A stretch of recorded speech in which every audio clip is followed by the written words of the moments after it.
Part 3. Applying Critical Thinking in Practice. In this part, getting to the heart of the matter, cultivating critical writing skills, learning to speak and listen critically. Chapter 14. Using Words to Persuade. In this chapter, discovering the nature of rhetoric, using rhetoric to wow when giving a presentation, boosting a failing argument with rhetorical tricks, analyzing a series of rhetorical statements. Rhetoric is the study of how to persuade with words. It's an ancient topic, as ancient as anything academics talk about. Perhaps the dominant theme of this book, in line with most critical thinking advice one way or another, is how to impose structure on ideas and turn claims and counterclaims into arguments, while allowing other kinds of thinking only a supporting role to the central role that logic plays. But real life isn't like that. Most of the things you hear people say or you read aren't arguments in any sense. They're more like descriptions, exclamations, or instructions. When people try to persuade you, the chances are that they don't come up with much by way of a rational argument, but instead try to appeal to your hopes, fears, and emotions. They may even tell a few jokes. You can call these tactics rhetorical flourishes, if you like, but they're all an important part of persuading people. Therefore, they deserve to be part of any book on arguments and certainly part of any examination of critical thinking. In this chapter, I look at some of the ways you can use the techniques of rhetoric in informal and more formal situations, such as work presentations. I even include a section on how jokes can get your audience thinking.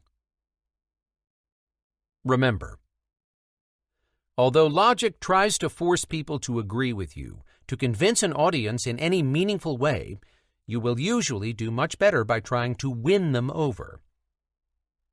Invariably, the person who triumphs in the debate comes across as cooperative rather than confrontational, and that's something that critical thinkers can certainly take on board. Introducing rhetoric, when an argument isn't an argument. Arguments, in the sense I use the term in most of this book, are a series of statements for or against something, all set within a logical framework that makes them persuasive. But throw away that framework now, and what you have left is rhetoric.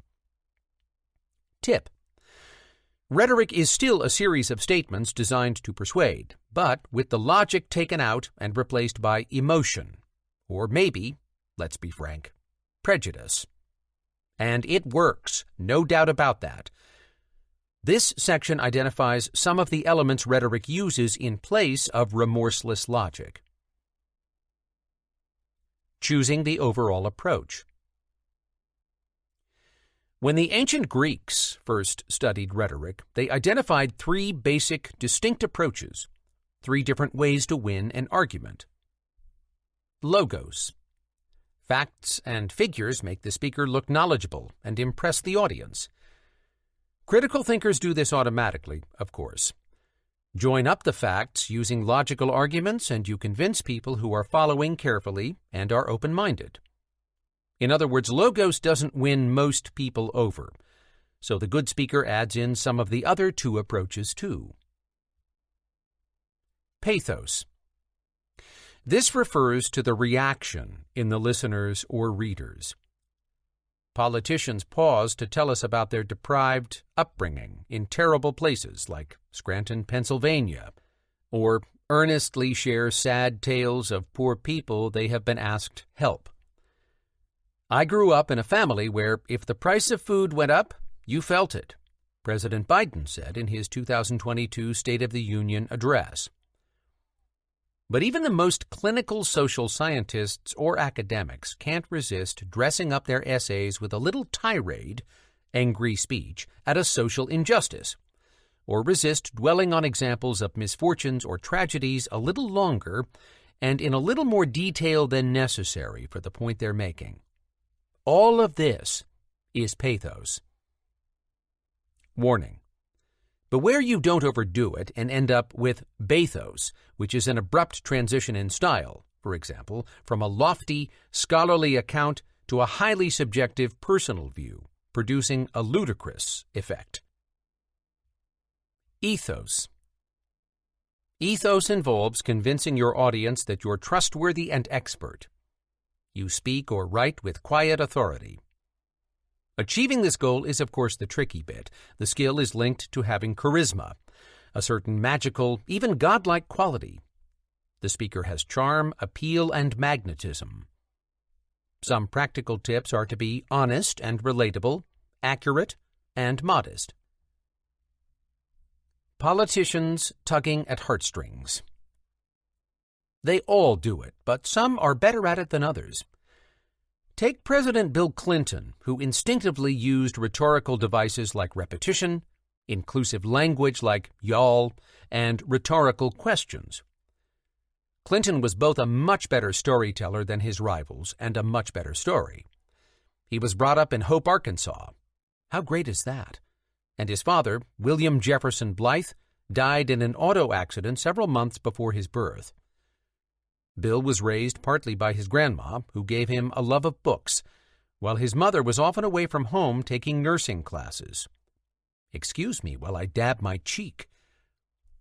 Then in 1950, Bill's mom married Roger Clinton, a car dealer and abusive alcoholic. Bill often had to intervene in the violent arguments between the two adults, which gave him a feel for politics. He loved music, playing saxophone in his high school band, and singing gospel, although all the time the appeal of gambling dens competed for his attention. But while his mother went to the racetracks on Sunday, Bill attended church, where he could hear the music he loved. Bill's story ticks so many boxes with listeners, you can't help but warm to him. Making a great speech. Quintilian, a Spanish-born lawyer, set out what he saw as the key elements of rhetoric in the 1st century CE. Although Marcus Fabius Quintilianus, to give him his impressive full name, focused on public speaking, his points also apply to all sorts of attempts to put forward a particular point of view. Here are his 5 ingredients for a great speech. Invention. The key stage of thinking of something to say. Invention is concerned with the how and the what of the issue. It covers questions such as how to come up with a strategy to argue a point, a task that's often equivalent to thinking of some good reasons to support a conclusion. Arrangement. How you're going to set the speech out, in the sense of how to order and arrange the ideas and any arguments being included. Should you say a bit about yourself first, or keep the conclusion secret to the end? Style. Involves decisions such as would it be effective to pause here and maybe insert a joke? And how about a little personal anecdote in the middle? Politicians often like to end their speeches with an appeal to action, wrapped in an emotional glow. Yes, we can. Memory. This is sometimes where I fall down. I can never remember my points. Fortunately, unlike in Quintilian's day, keeping a sheaf of notes handy is usually acceptable. But these are of little use if you haven't got the important points you need written down clearly. There's nothing worse than having to flounder through your notes with a crowd of people waiting on your next word. So make sure your notes have a clear structure that makes them easy to dip into, if necessary. Delivery. The original Greek word for this is hypokrisis, which roughly translates as acting. Acting skills are what make all the difference between a good presentation and a lousy one. You have to empathize, to bond with your audience, creating a sense of personal dialogue with everyone present. Plus, of course, your speaking needs to come across loud and clear, and also sound melodious and varied, a combination that's rather harder to achieve. Are rhetorical skills a bad thing to have? The most famous rhetoricians were the sophists of ancient Greece, the original wise men. The name in Greek signifies wisdom.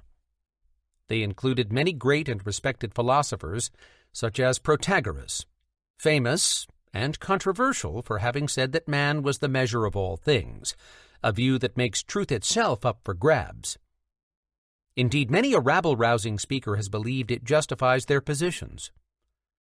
The sophists made loads of money by offering advice to Greek citizens, particularly those seeking public office, or those accused of crimes and having to defend themselves in court, just as some political figures and celebrities today keep a lawyer on a leash to ward off attacks or criticism. The sophists drew a line between two kinds of knowledge, the kind that describes the natural world and the kind that relates to the more complex case of human beings. Despite owing the sophists for many of his inspirations, Plato regularly attacked them for, in a sense, selling arguments as part of their rhetorical skills, a plight that resembles modern lawyers and attorneys today as well, and putting a price tag on the pursuit of knowledge. Soon, their reputation sunk to such a low point that Plato's student Aristotle mocked them as people who take money for appearing wise without actually being so. Cruel, but elegantly expressed, as only to be expected from someone who himself wrote a book on rhetoric. In the last century, however, the philosopher of science Karl Popper called for the ancient rhetoricians to be given a little more credit for their work. Popper even says that what Plato and other later philosophers really had against the sophists was their principle of treating everyone as equals and their willingness to take on the elites, including the philosophical ones. Write a 2-minute speech, a simple presentation, and, via the wonders of modern technology, record yourself giving it. Short of a topic, why not just make it your own short version of the art of rhetoric? Clever old Quintilian's 5 elements of rhetoric are so good that people continue to use them today. The first one, invention, is the part that overlaps most with the usual ideas of critical thinking. But in rhetoric, you don't just draw upon arguments. You may want to offer authorities to back your view, maybe even to present yourself as such, or perhaps overwhelm with facts and figures. See the approaches of ethos and logos, respectively, in the section Choosing the Overall Approach. Remember, a vital part of speaking and writing effectively is to tailor what you're doing to the particular audience, a skill I cover in more detail in Chapter 10.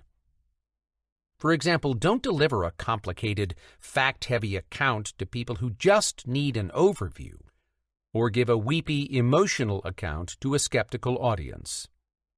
And don't tell jokes if giving evidence to a formal committee. Winning when you're right. Rhetoric provides some great strategies for making your points more persuasive, say, as part of a spoken presentation or debate. These tactics work whether you're right or wrong, but I assume you want actually to be right, and so I concentrate on that for the moment. To discover some shadier approaches to bolster a weak argument, though, check out the later section, Debating Successfully When You're Wrong. Favoring a simple but effective structure. The simplest way to structure your speech is the same way that you structure an essay, in order to aid comprehension. 1. Outline the points you're going to make with a short introduction. 2. Give the meat of the argument, following the outlined structure. 3. Summarize the argument. Tip: as the lawyer's dictum has it, tell them what you're going to tell them, then tell them, and then tell them what you told them.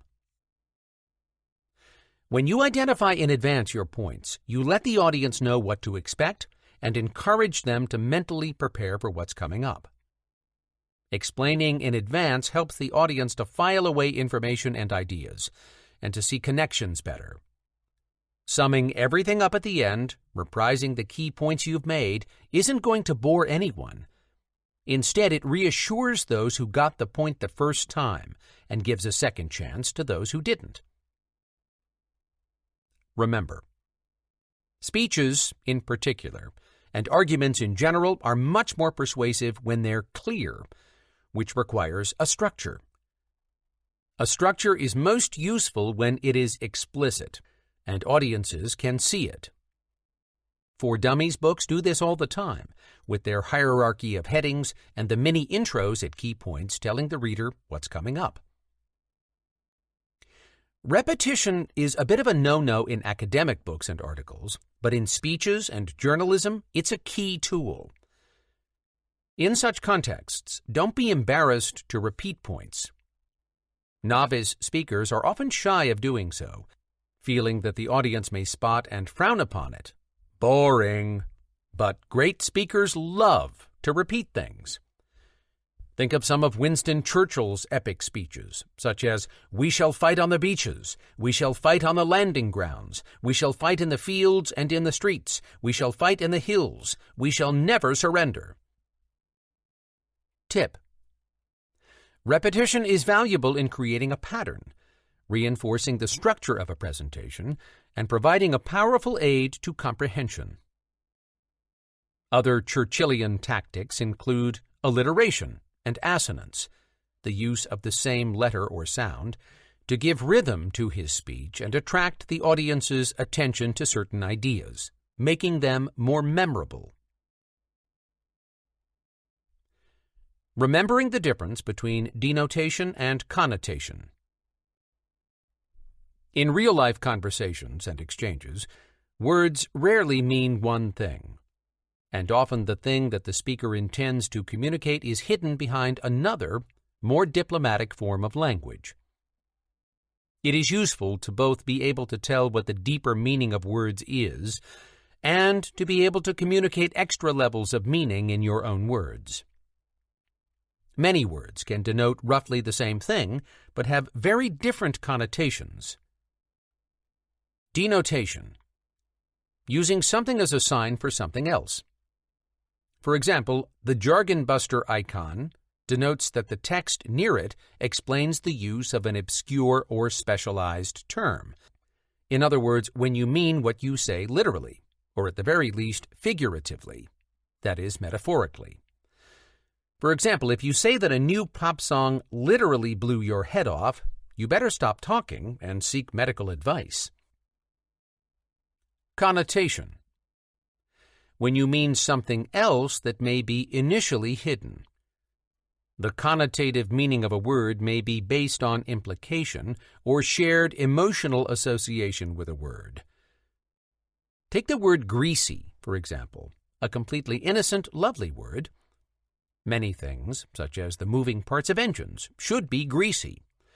But if you describe a meal in a restaurant, or worse still, your boss, as greasy, it contains negative associations. That's connotation. Here's another example of language being used to make a point subtly. The words say one thing on the surface and quite another in practice. A message that might be impolitic to give bluntly is being sneaked in by sleight of hand. A professor is asked to write a reference for a student who has applied for a job in a large organization. The professor writes that the student is a very original thinker who often comes up with unusual ideas. It sounds like a nice thing to say. The denotation is positive. But given the context, the connotation is negative and indeed may set off alarm bells. Not a team player. Possible fruitcake. Conducting your argument with jokes. Tip: jokes are a great way to break the ice and get an audience on your side. But what if you're speaking or writing? A sheaf of favorite Snoopy cartoons won't do. Ideally, if you're a natural wit, you can ad-lib and make the joke relevant, but otherwise try to have a few prepared jokes up your sleeve. Here's a joke that I think illustrates an otherwise abstract idea about how humor often involves an unexpected shift in perspective. A man who lives in an apartment in a hot climate goes on vacation, leaving his neighbor to water his prize bonsai tree and look after his dog.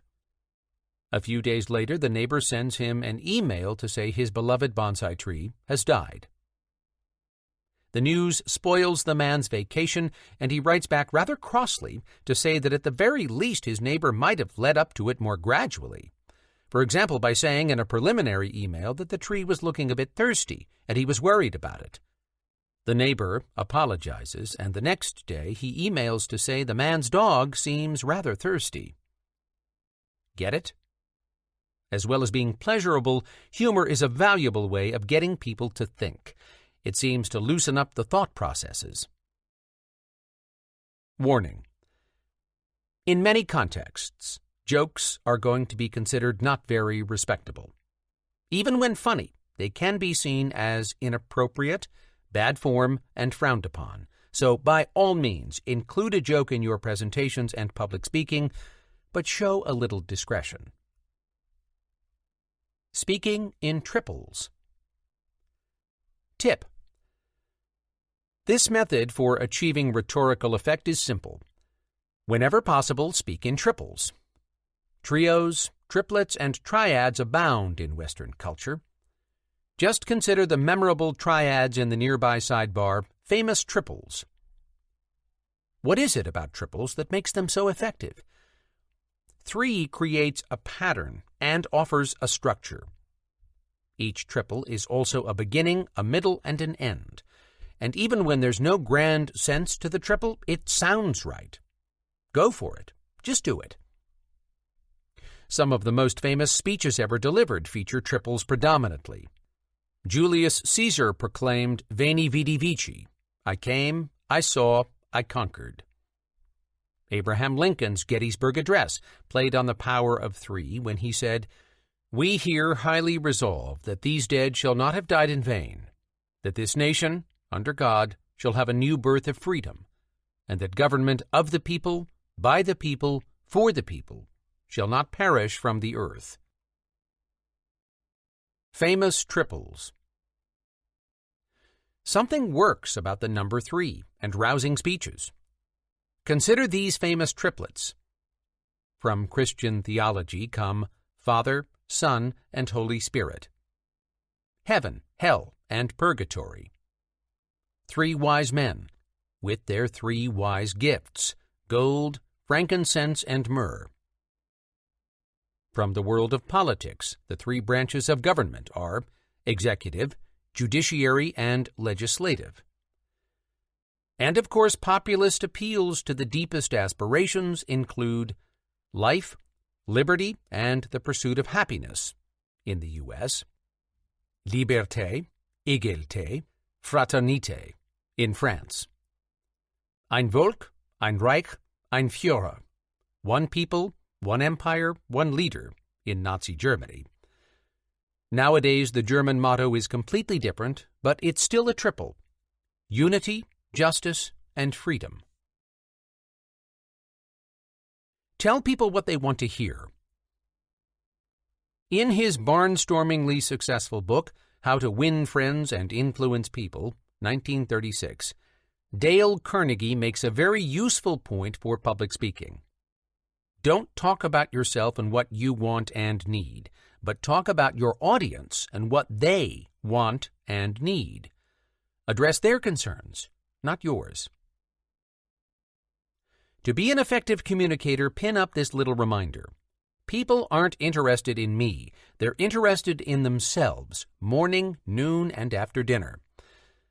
Only then can you start to find a way to make what you want into something they may want too, but vice versa. Communications should always be a two-way street. To be a good speaker, you have to also be a good listener.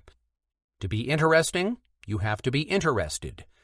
To be admired and appreciated, you have to make other people feel appreciated too.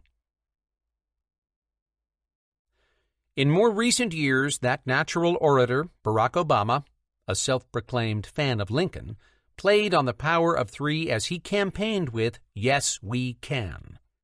His inaugural speech included memorable lines such as, "We must pick ourselves up, dust ourselves off, and remake America." And unmemorable ones too, such as, "Homes have been lost, jobs shed, businesses shuttered."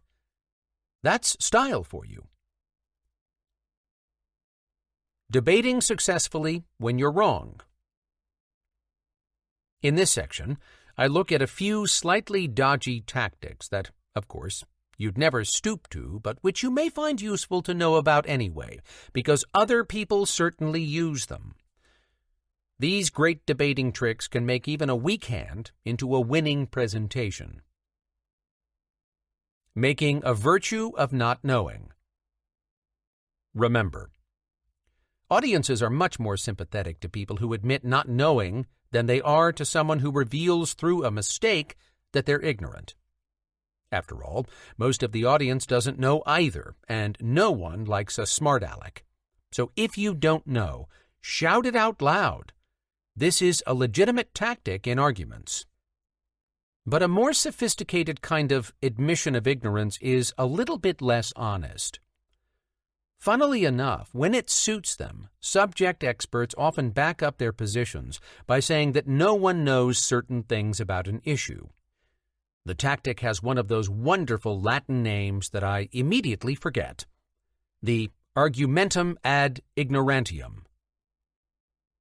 Tip: don't let the grand rhetorical flourishes that often accompany this tactic blind you to errors in reasoning. Employing convoluted jargon. The rhetorical strategy here is to use big, complicated words so that you seem to be an expert. Academics and specialists of all kinds invariably think that the more obscure their terms, the more expert they are. This style also looks rather impressive. Indeed, people have written books using the method, even in the area of critical thinking, where in principle the method should be shunned. You says, what now? The 20th century French philosopher Gilles Deleuze is often accused of using words in a meaningless, jargony way. Professor Eric Allier of the University of Kingston in Surrey, UK, will have none of that. He says that if you know enough about the background when you read Deleuze's words, it all makes good sense. Well, have a look and see for yourself. What is neither individual nor personal are, on the contrary, emissions of singularities, insofar as they occur on an unconscious surface and possess a mobile, immanent principle of auto-unification through a nomadic distribution, radically distinct from fixed and sedentary distributions as conditions of the syntheses of consciousness. Singularities are the true transcendental events. Only when the world, teeming with anonymous and nomadic, impersonal and pre-individual singularities, opens up, do we tread at last on the field of the transcendental. Gilles Deleuze, The Logic of Sense, 1969. I've got a bit of the background, and I still say that this passage is impossible to follow.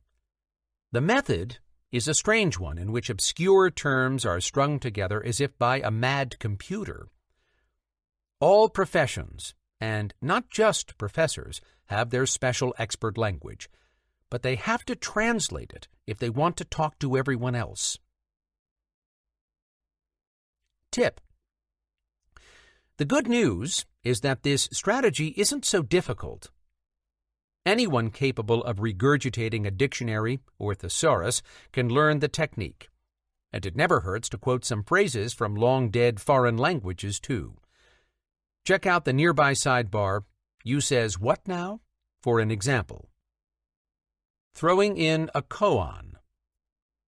A koan, pronounced koan, or perhaps koan, is a paradoxical statement designed to force people to think outside the box.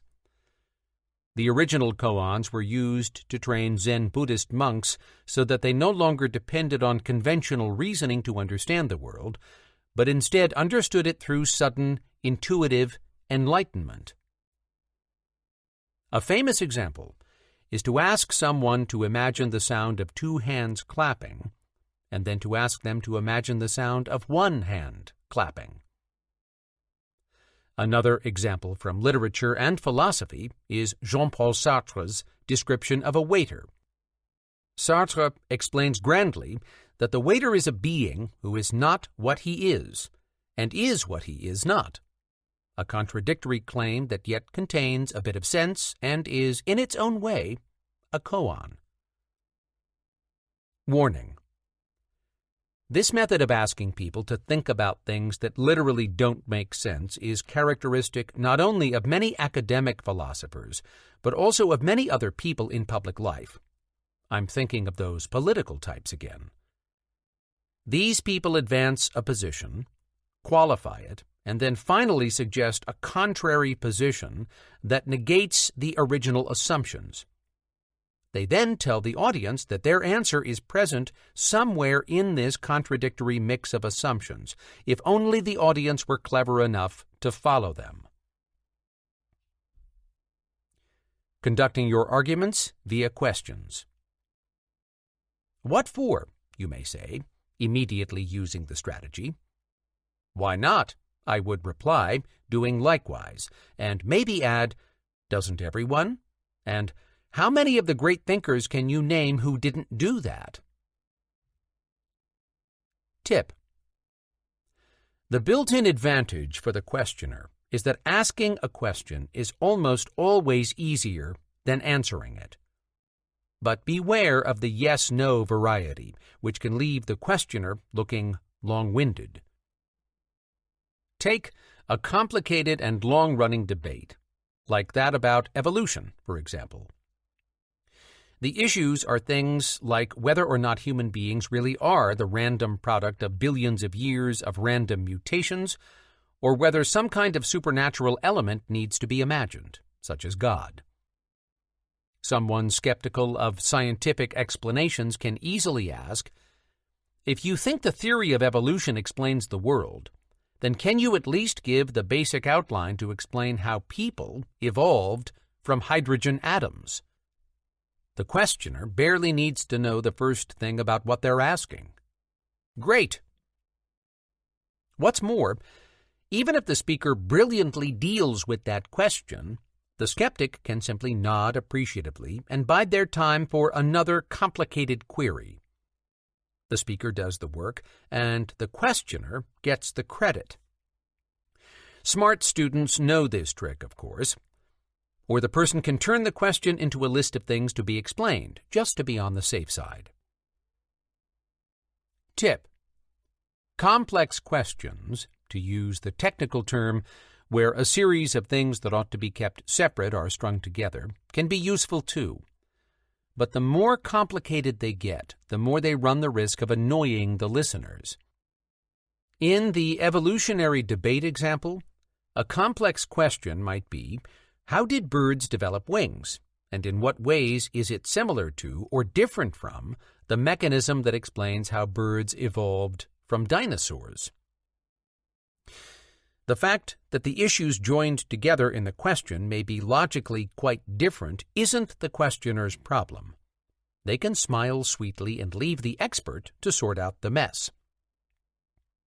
Above all, never underestimate the power of the loaded question, such as the celebrated, "When did you stop beating your wife?" By implying that the questioner is simply unable to imagine a universe in which the other person isn't beating his wife, the question has a more profound influence than the answer. Politicians who struggle to be logical or reasonable often excel at these kinds of questions, offering them as sound bites to the media. Is the government going to stand up for our fishing industry or carry on kowtowing to the bureaucrats? Warning. Watch out, though. The arguing through questions technique is a bit of a boomerang, just as likely to generate confusion as to shed light. After all, people can all too easily confuse themselves, even without people firing questions at them. Tip: if you're making a presentation or giving a talk and some annoying person in the audience comes up with a killer fact that seems to put you in the wrong, don't be too keen to find some obscure counterexample or such like to save face. Think instead about revising your position. At least any critical thinkers in the audience will respect your openness. Getting personal. Ad hominem. Ad hominem argument tactics are criticisms directed at the person making the argument, rather than at the argument itself. The method was very popular in the ancient world, where it was considered perfectly reasonable, indeed quite scholarly. It was particularly favored for philosophical debates. But today, ad hominem attacks are usually seen as the resort of scoundrels and count as fallacies. In fact, nasty though such tactics sound, they're sometimes sensible and useful. Lawyers can legitimately use them to undermine evidence. For example, the evidence of an expert medical witness may be undermined if the lawyer can show, say, that the expert has previously made many misdiagnoses. Alternatively, a scientist who claims to have made a dramatic new discovery may usefully be challenged over their record if they made similar grand claims in the past and were found to have been mistaken. Another little piece of Latin jargon means roughly the same thing. Tu quoque, literally, you too. The form of the argument, familiar from everyday disagreements, is as follows.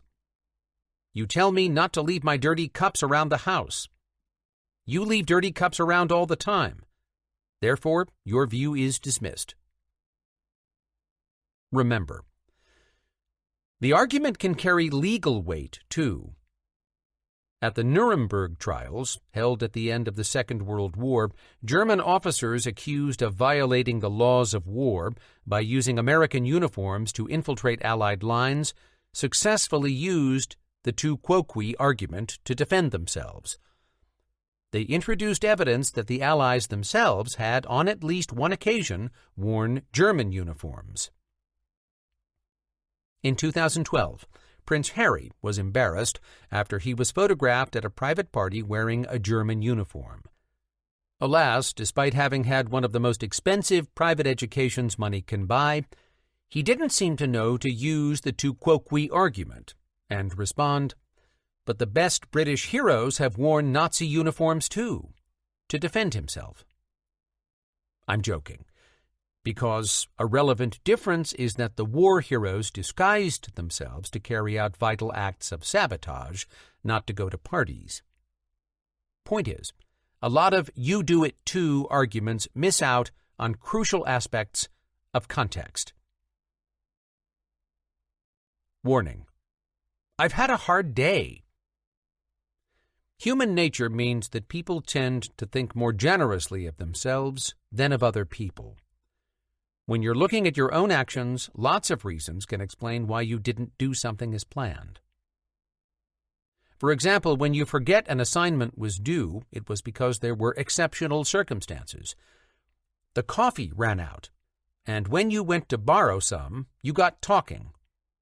Or maybe you had a really bad headache, or perhaps the car broke down again. But when someone else forgets, they're disorganized and lazy. When people feel let down by someone else, they rush to find a negative pretty quickly. When other people mess up, it's always tempting to blame them and see personal faults, and maybe they have some. But best to resist this kind of reasoning, which has a special name: attribution error. Discerning a message. This section contains an exercise in critical reading that also illustrates the point in this chapter about the different rhetorical techniques used to win an argument. You can find out more about critical reading in Chapter 9, but the key point here is not to settle for just the top-level read, which is more or less a paraphrase of what the author or text states anyway, but to go the crucial step further and work out what's going on under the surface. Let me give an example to explain what I mean by that. Imagine a doctor checking someone's temperature. That person's job isn't just to note the number, but to understand the context and what it means. Maybe the patient has a fever, or maybe they are just wearing a big coat because it's cold outside. But too low a temperature can also indicate your body is trying to react to a hormonal problem. Only this deeper understanding gives guidance as to what should be done next. Estimates suggest that 80% of people who smoke started before they were 20 years old, and half of this number before they were 16. With these young smokers primarily in mind, tobacco companies were first obliged to print health warnings on cigarette packets in 1971. In the UK, the first warnings simply ran, "Warning by HM Government, smoking can damage your health." Notice the weasel word can. 20 years later, the warning was strengthened to say, "Tobacco seriously damages health." Not just upping the stakes to seriously, but also removing the element of doubt. In 2003, new EU regulations stipulated that the warnings cover at least 30% of the surface of the pack, and that a variety of more specific warnings should be used, such as smoking kills. Smoking clogs the arteries and causes heart attacks and strokes. Smoking causes fatal lung cancer. Smoking when pregnant harms your baby. Smoke contains benzene, nitrosamines, formaldehyde, and hydrogen cyanide. Right, that's the background. So, with your critical thinking hat on, what do you think is the message now being delivered to the public by government? Answers to Chapter 14's exercise.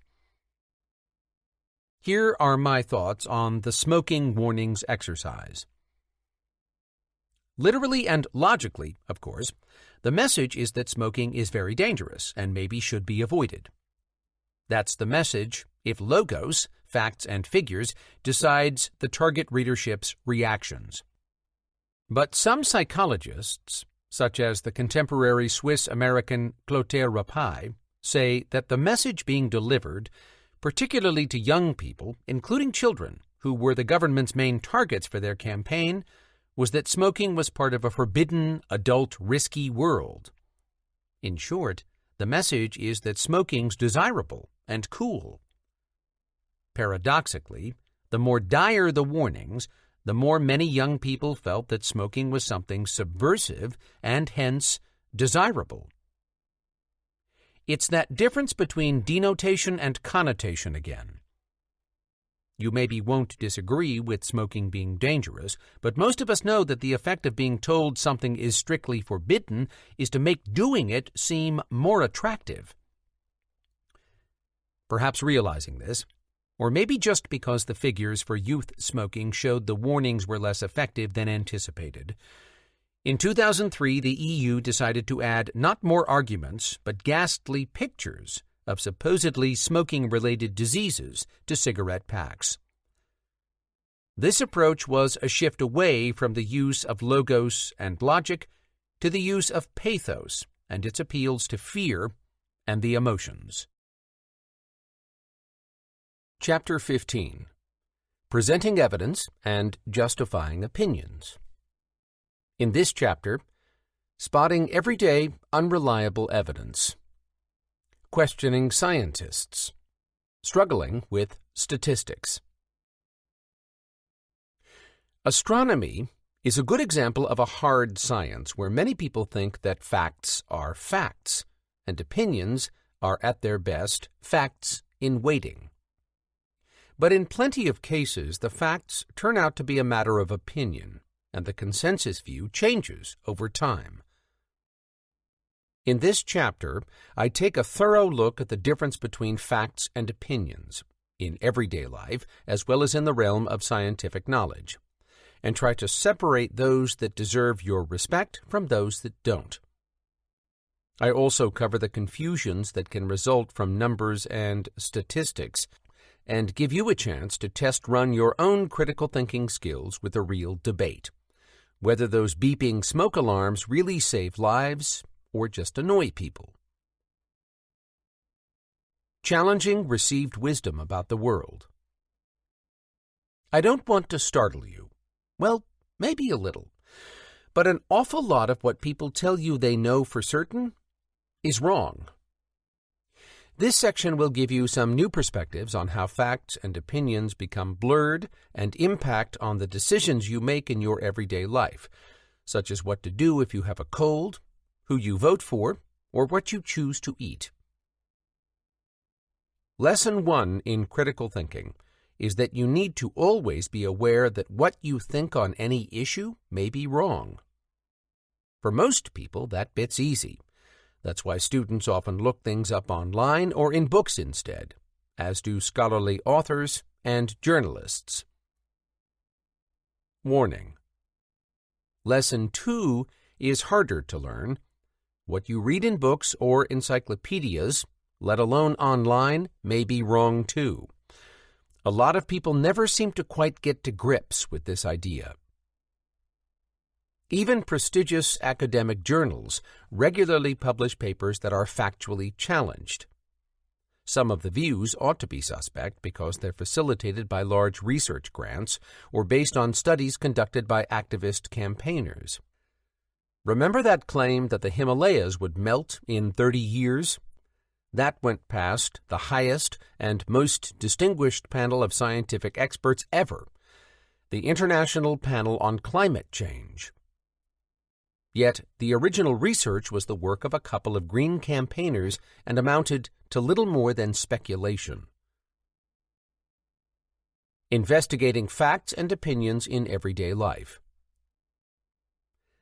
Definitely, at some point or other, in order to be a critical thinker, you have to decide what is a fact and what is a subjective opinion.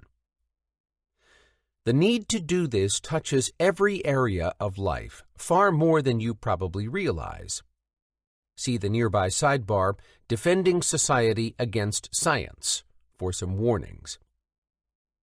Part of living in a modern technological age is that nobody understands the world around them, how it works, who runs it, and why. And so they rely on other people to understand it for them. That's why when you research a topic, you head straight to a book or perhaps a trusted website, and why both books and websites in turn rely on the views of other books and other people in a long chain of research and opinions. Read enough such things and you become an expert, but only in a tiny area. Very few areas are left to ordinary folk to have an opinion. Defending Society Against Science. Paul Feyerabend, a radical philosopher of science, is best known for his anarchic rejection of the existence of universal methodological rules. For example, he sees astrology as just as good a way to investigate many things in the world as mainstream science. Sounds crazy? Well, maybe. But what he means is that he would treat his findings based on astrological lore skeptically, just as people should treat findings based on, say, the latest scientific experiments or surveys. Here's a taste of his views. Science is just one of the many ideologies that propel society, and it should be treated as such. There must be a formal separation between state and science, just as there is now a formal separation between state and church. Science may influence society, but only to the extent to which any political or other pressure group is permitted to influence society. Science is not a closed book that is understood only after years of training. It is an intellectual discipline that can be examined and criticized by anyone who is interested, and that looks difficult and profound only because of a systematic campaign of obfuscation carried out by many scientists. Paul Feyerabend, How to Defend Society Against Science. Acta Sociologica, Volume 22, Issue 2, page 204, 1979. That last point, that science is not a closed book but open to challenges from all comers, is a good one for critical thinkers to remember, because they can understandably feel nervous of challenging mainstream scientific claims. Do we live in a three-dimensional world, plus time, or in a 42-dimensional one, as string theorists say? Extraordinary claims need to be open to challenge. Einstein understood this, making great efforts, for example, to present his theories in everyday English as well as math. In all areas of life, not just in the artificial, protected world of student essays, people need critical thinking skills. In this section, I give you some examples to illustrate why. In other words, I construct an argument using hypothetical examples as evidence. Treating a troubled child. Take child psychology, my first example as to why you should be skeptical of what may at first appear to be a settled consensus. Because even if all the experts agree on something today, that doesn't mean they will tomorrow, and maybe they already don't if you look a bit further. If you're a parent of children who just don't seem to want to behave in school or at home, an expert opinion from a psychologist is often part of the solution. In the U.S., particularly, these experts frequently diagnose medical disorders such as attention deficit disorder, ADD, or sometimes the hyperactive variant ADHD, and recommend drugs such as Ritalin or Adderall to alter the behavior. Some of the children are as young as 3. The drugs, despite being stimulants, are considered to have desirable effects in terms of curbing hyperactivity and helping the individual to focus, work, and learn. Experts have prescribed them for millions of children as well as college students. With so many experts agreeing, presumably the drugs work, and at the very least, the disorder is real enough. But where's the line between fact and opinion here? Skeptical voices certainly exist, but more remarkably, in 2014, the most consulted professional reference work for psychiatry itself decided that the disorder itself didn't really exist. One of the most respected experts in the area, Dr. Bruce Perry, told the London newspaper, The Observer, that the label of ADHD covered such a broad set of symptoms that it would cover perfectly normal people. You can't cure people of being normal. Choosing who you trust. My second everyday example is that big issue of who to trust. Which programs or columnists to rely on to find out about what's really going on around the world, where to turn for medical advice, and of course which journalist to read for good advice on who to vote for. Rather than decide for yourself, or maybe talk with some friends, wouldn't it be better to take some of the insightful analysis from highly respected and highly paid newspaper columnists or TV, internet influencers, and podcast pundits? Actually, research shows that pundits have less influence than we, or indeed they, think. The reason is that people choose the pundit or the newspaper that says the kind of things they think anyway. We all do this, don't be ashamed. But, nonetheless, deciding to read certain newspaper columns or watch certain TV programs or go to certain websites means you start to soak up a flood of information without checking it. Advice ranging from how to lose a bit of weight, keep your meal portions in check, but don't undereat, as it would actually slow your metabolism, to how to tackle homelessness, just build lots more houses, will be presented as sound reasoning, but may really be windy rhetoric and hot air, perhaps fueled by errors or gaps in the writer's research and topped by popular prejudices. Even if the articles are better than that and are readable summaries of complex issues, even then, they're only as good as the sources the writer used, and we may not even be told who or what they were. Fixing a sickly car. My final example involves another everyday problem. Who do you believe when your car breaks down? Yourself, the neighbor, or the local auto mechanic? This example illustrates how being much more knowledgeable, as someone who works every day with cars certainly is, does not necessarily equate with being right. I admit I'd take my car straight to the mechanic. No tinkering under the hood with a pair of tights, not to wear, that is, but to replace the fan belt, or poking a long piece of wire into engine orifices to spot any buildup of carbon. But although I rely on mechanics to mend my car, I certainly don't automatically believe what they say. I've had too many completely contradictory opinions on the same car to imagine that whatever mechanics do know, it's somehow infallible and beyond skeptical challenge.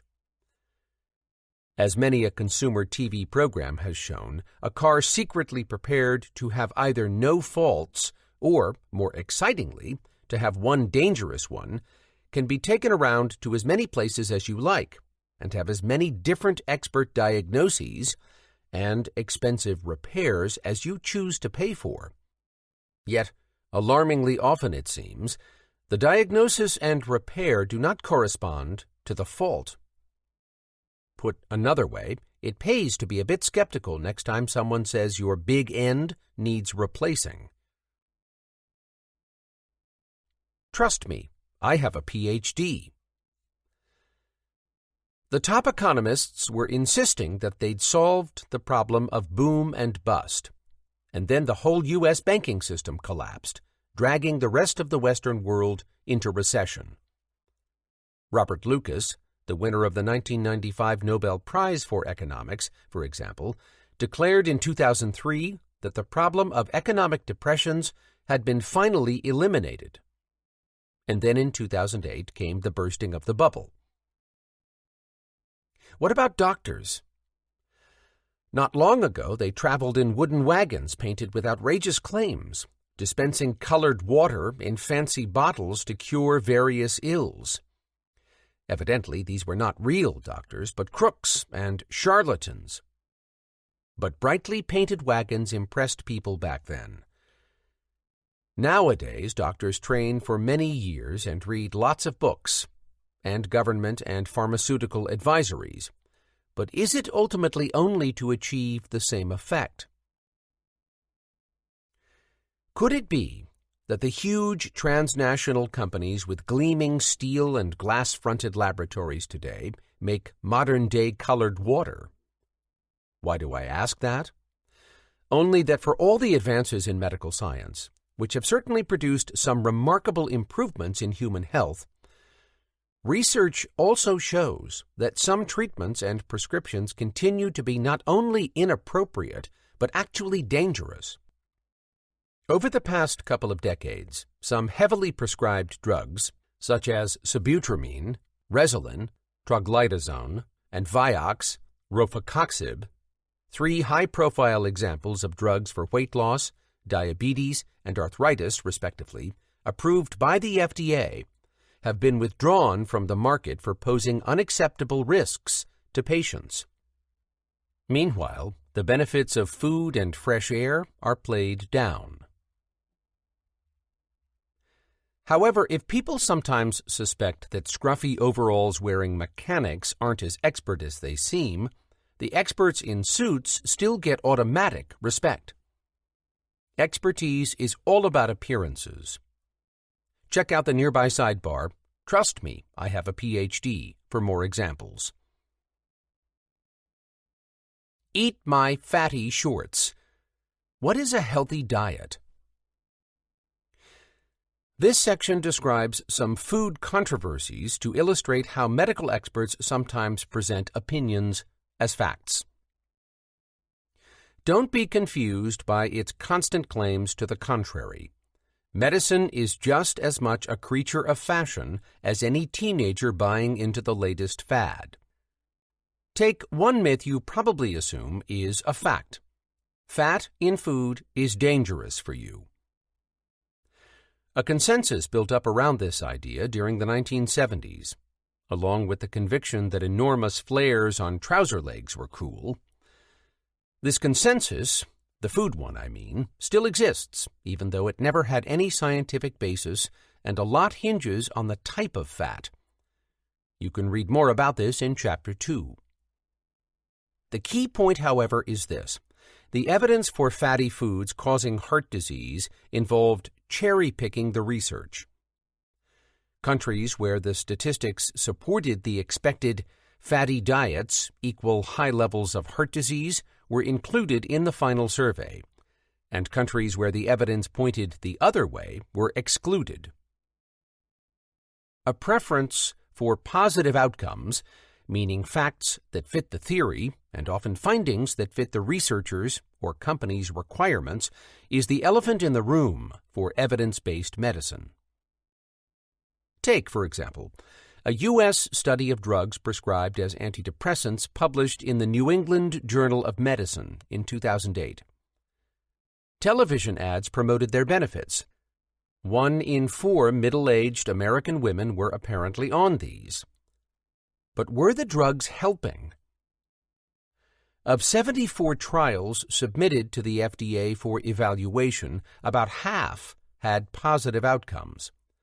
But only 40 papers ever saw the light of day by being published, of which 37 were positive. Of the 36 negative outcomes, only 3 were published. So do antidepressants work? The evidence in reality was roughly 50-50, or maybe. The evidence as published was a resounding 92% positive. When a view becomes so widespread that everyone you come across thinks it must be true, you have a consensus. But unfortunately, it still doesn't make the view true.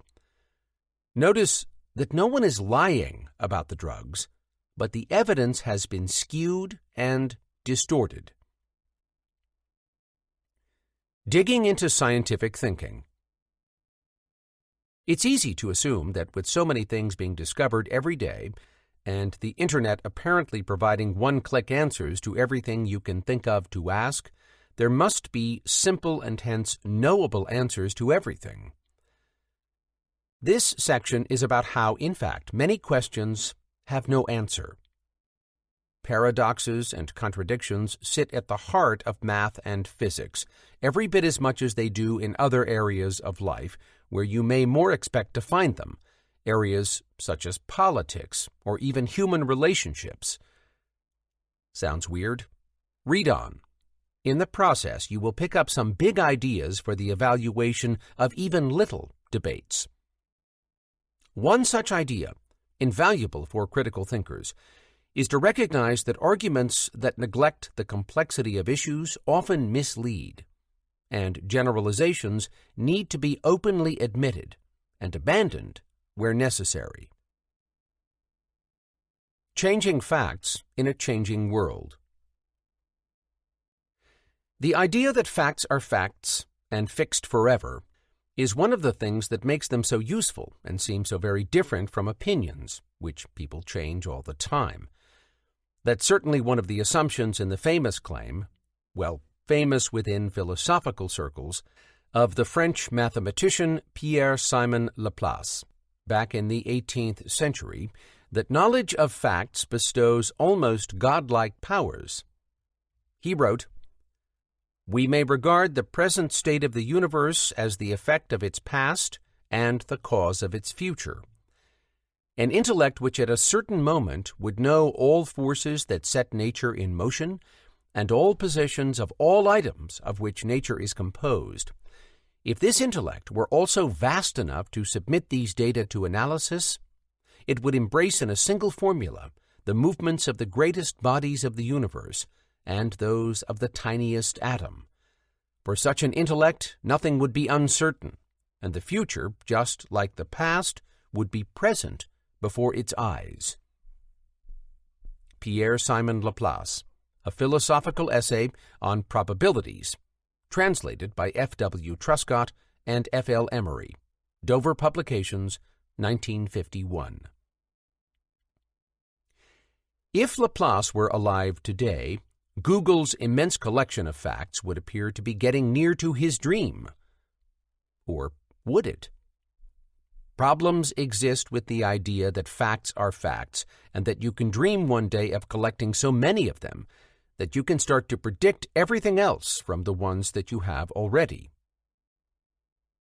Most of the time, most people think this way, but good and practical reasons compel critical thinkers to be a lot more careful.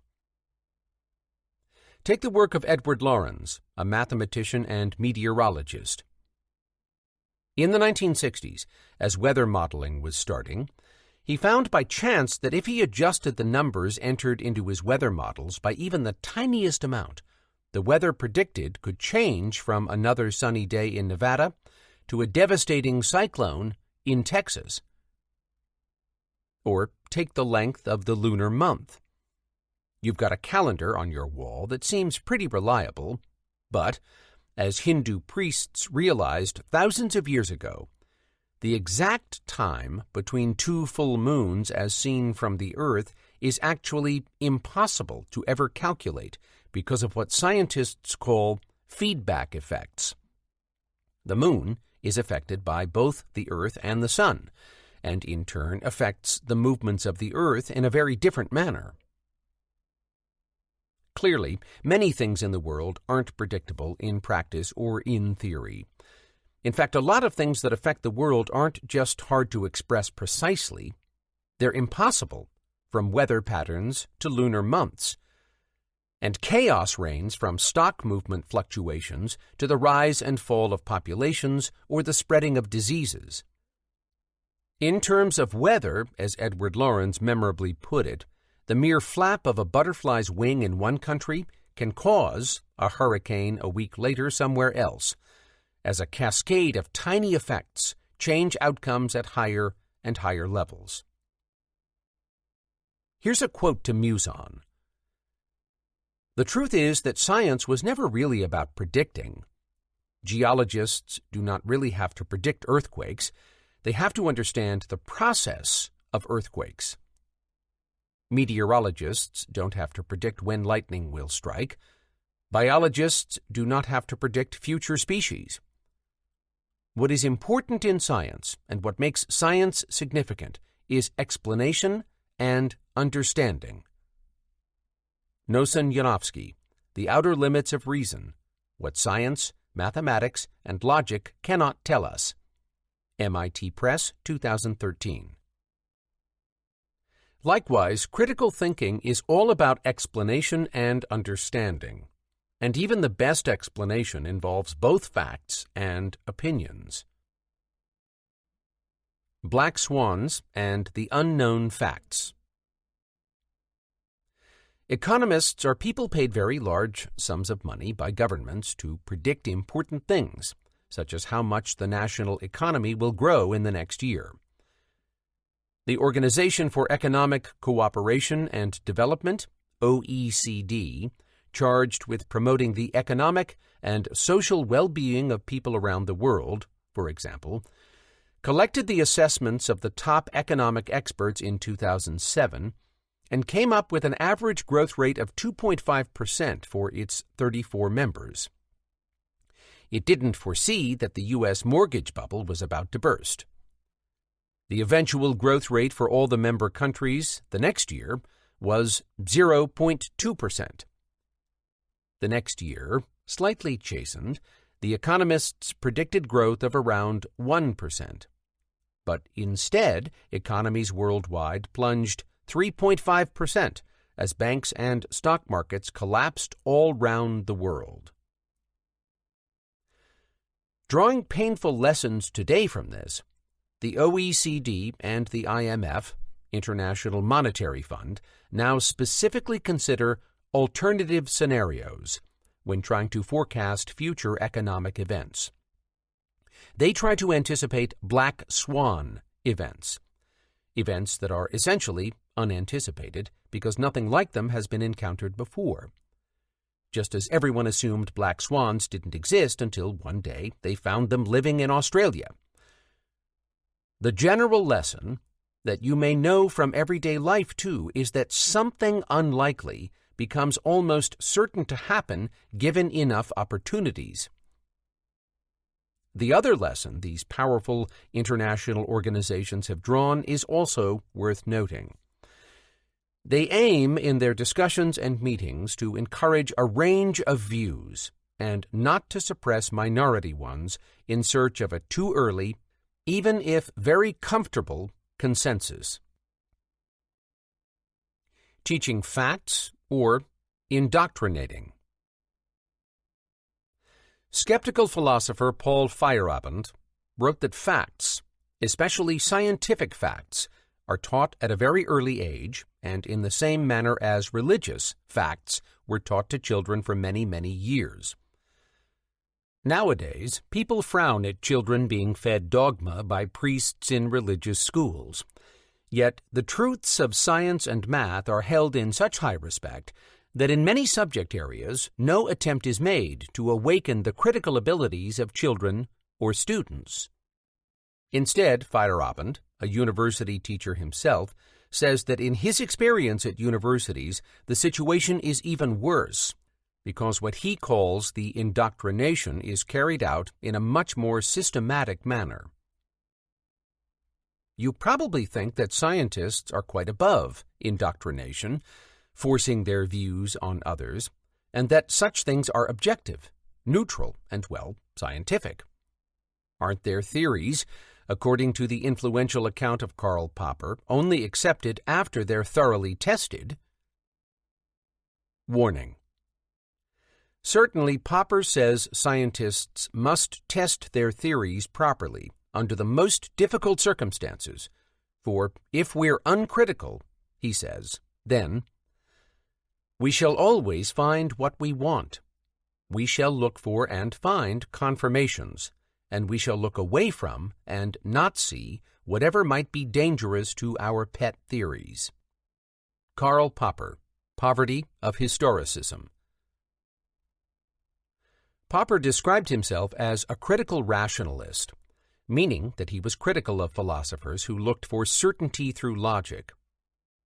He argued that no theory-free, infallible observations exist, but instead that all observation is theory-laden and involves seeing the world through the distorting glass and filter of a pre-existing conceptual scheme. To cut a long story short, all measurements and observations are a matter of opinion. Popper emphatically rejects the inferring of general laws from particular cases, even though this process is the basis of scientific method.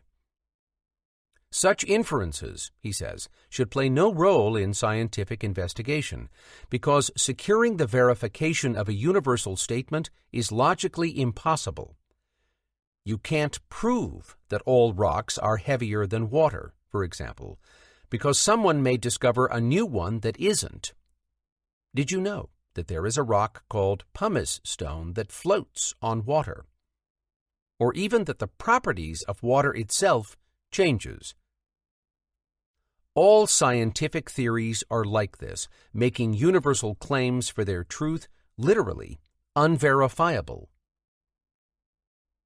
Remember, it doesn't matter how much evidence you can produce to support a theory. The next case along can still destroy it. That's why the fact that no number of positive confirmations at the level of experimental testing can ever confirm a scientific theory. The sun may not rise tomorrow, and the next time you open the fridge, a gorilla may leap out. It seems unlikely, but something being unlikely has no power over whether or not something happens. tackling the assertability question. The smart critical thinker doesn't challenge everyone and everything, though. No, they save their questions for certain weak points. But how do you separate cranky views that aren't supported by evidence from reasonable theories that may be worth serious consideration? This problem is sometimes called the assertability question, AQ, because you're asking what evidence allows you to assert that the claim is true. Here's a useful checklist for scientific theories from a recent book called 9 Crazy Ideas in Science, Princeton University Press, 2002. Professor Robert Ehrlich advises everyone to test theories considered controversial by mainstream scientists, as he puts it, on a cuckoo scale. He offers various questions to ask about theories, such as radiation exposure is good for you, or distributing more guns reduces crime, which I sum up as follows. Tip: how well does the idea fit with common sense? Is the idea nutty? Who proposed the idea? And does the person have a built-in bias toward it being true? Do proposers use statistics in an honest way? Do they back it up with references to other work that supports the approach? Does the idea explain too much or too little to be useful? How open are the proponents of the idea about their methods and data? How many free parameters exist? See the nearby sidebar Parameters, the elephant in the theory, for an explanation of the term. Ehrlich thinks that these questions will root out dodgy theories, and most likely they would, along with all other new ideas. But Ehrlich has his own dangerous assumptions. He seems to assume that orthodox opinion is to be preferred to new ideas, and thereby shows a surprising blindness to the true history of science. Yesterday's cuckoo theory is today's orthodoxy, and today's orthodoxy is tomorrow's cuckoo theory. Resisting the pressure to conform. Remember, informal thinking is social. What you think is influenced by what other people think. The idea that the way people think, and not just the things they think about, is influenced by social factors seems strange at first hand, but it's a well-established fact. A much-cited experiment by the American social psychologist Solomon Asch back in the 1950s found that people are quite prepared to change their minds on even quite straightforward factual matters in order to go along with the crowd, or in many cases, the experts. Dr. Asch showed a group of volunteers a card with a line on it, and then a card with 3 lines drawn on it, and asked them to determine which of the lines on the second card matched the one on the first card. See Figure 15-1, which can be found in the print and e-book versions of this book. Unknown to one of the group, all the other participants weren't in fact volunteers, but accomplices. These people had been previously instructed to assert things that were obviously not the case, for instance, by choosing a line that was obviously shorter than the one sought, or that was a bit longer. Revealingly, when enough of their companions told them to do so, around 1/3 of people were prepared to change their minds and, disregarding all the evidence, bend pliantly to peer pressure. Cheating when choosing lines is one thing, but changing your answer to fit in with everyone else on complicated issues you don't really understand is, well, sort of understandable. You can't really blame people for doing so, especially when to do otherwise would mean exploring scientific issues they're unused to processing. On the other hand, most things aren't as complicated as particular experts like to make out. Experts such as Albert Einstein and the founding father of modern atomic theory, Ernest Rutherford, were highly concerned to ensure, at least in principle, that anyone could understand their theories. Remember, common sense is a powerful way to interpret the world, but unfortunately it's constantly being bamboozled by scientific sales chatter, and in some cases, deceit. The wheels of commerce and life itself are amply greased on both. People have to create hierarchies of expertise for their own purposes and to satisfy their own needs. The relationship of experts and people seeking guidance needs to be symbiotic and serve the wishes of both parties. Following the evidence, not the crowd. In many areas of life, people are in the position of having to make irrevocable decisions on the strength of others' advice. Chinese TV used to have a popular antiques show called Collection World, in which amateur collectors meet professional experts. The amateurs get their most prized Qing Dynasty vases or delicately carved wooden chests authenticated, authoritatively dated, and valued by the experts. The twist is, however, that if the experts say the work is a modern reproduction, a fake, the owner must immediately take a sledgehammer to their pride and joy and smash it to pieces. But the expert panel is in reality constructed of people with no knowledge of antiquities, just people who happened to be handy, researchers or technicians. How many ancient vases and works of art have been smashed for the amusement of TV audiences? No one will ever know. That's showbiz. If watching it makes you want to cry out, "Stop, that's a work of art, you cynical frauds," then the program is twice as much fun. After all, even the best experts make mistakes, don't they? Tune in next week. Remember, the real question is, of course, not so much whether to reject all claims of expertise, but how to tell which claims are right. In that sense, although people don't know a great deal about a great many things, and experts know a lot about small areas of life, the masses should never be asked to suspend their own judgment, to accept the views of experts passively. Parameters. The elephant in the theory. A parameter is a kind of artificially decided setting that constrains and affects a theory or situation. A practical example. If you have central heating in your house, two parameters that may be set are the times when the system comes on and the maximum and minimum temperatures. The presence of parameters and their settings is important when you're examining and evaluating theories and situations.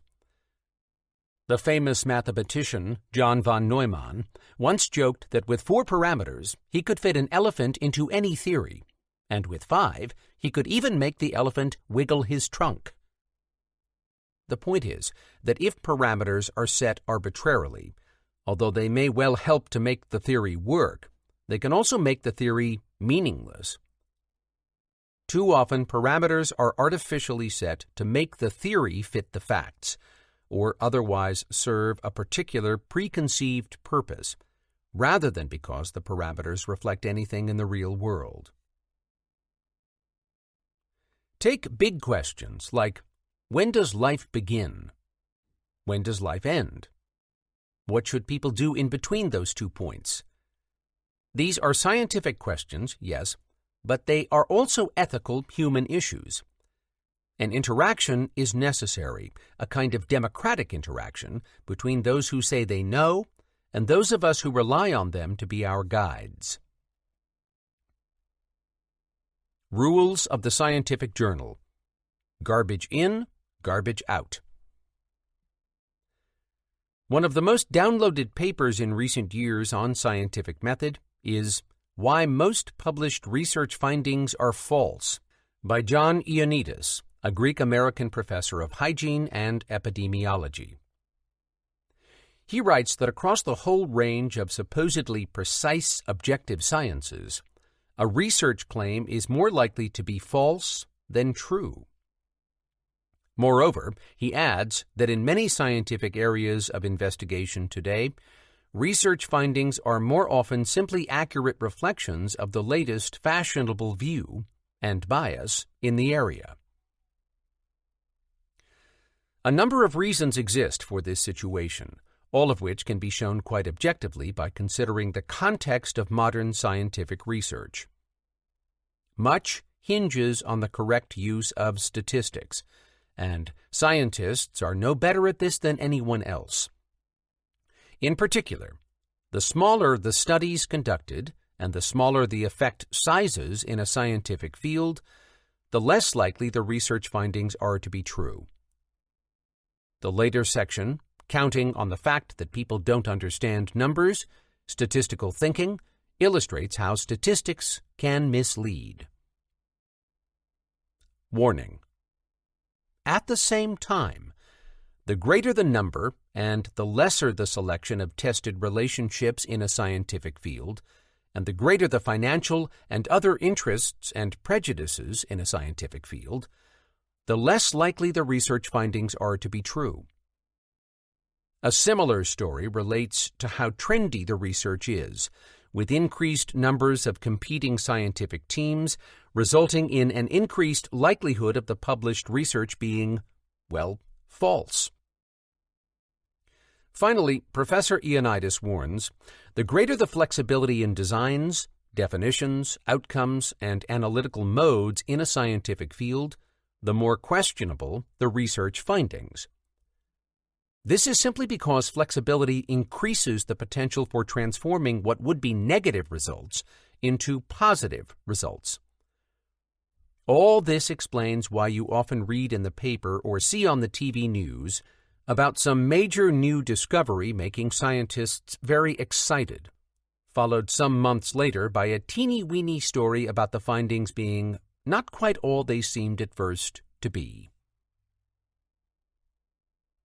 Selecting evidence. When you're writing a piece, assume that your readers are critical thinkers. Explain your reasoning and offer them plenty of evidence. In a court of law, evidence is what usually settles the case. The suspect's fingerprints on the knife, the witness report of the argument followed by the shout. Evidence is factual.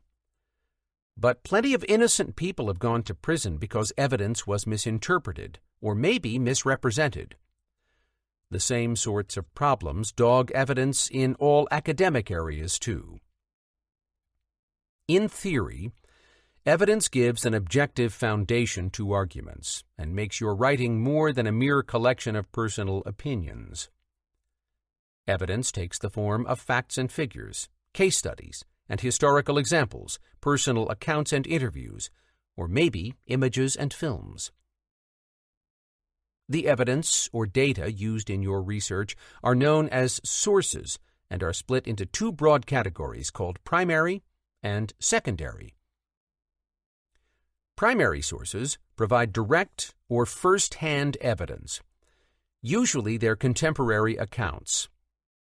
Examples include personal correspondence and diaries, speeches, newsreel footage of events, photographs and posters, census or demographic records, physical examples such as plant and animal specimens or archaeological finds.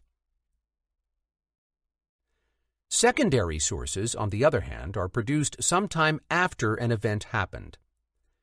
They contain information that has been interpreted, summarized, analyzed, or processed in some way.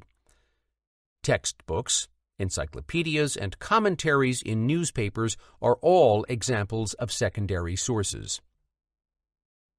But the difference isn't quite black and white. Take, for example, this book. Is it a primary or a secondary source? The answer is both. If you quote it as your source for the controversy over fatty foods, see the earlier section in this chapter, Eat My Fatty Shorts, What is a Healthy Diet, it's definitely a secondary source. The primary source would be a journal article accusing Dr. Keyes of skewing his findings.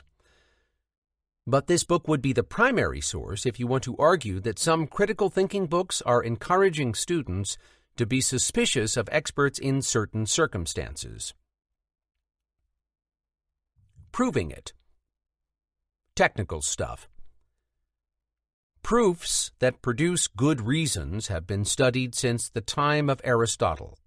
I discuss his 3 types of proof, logos, pathos, and ethos, in Chapter 14.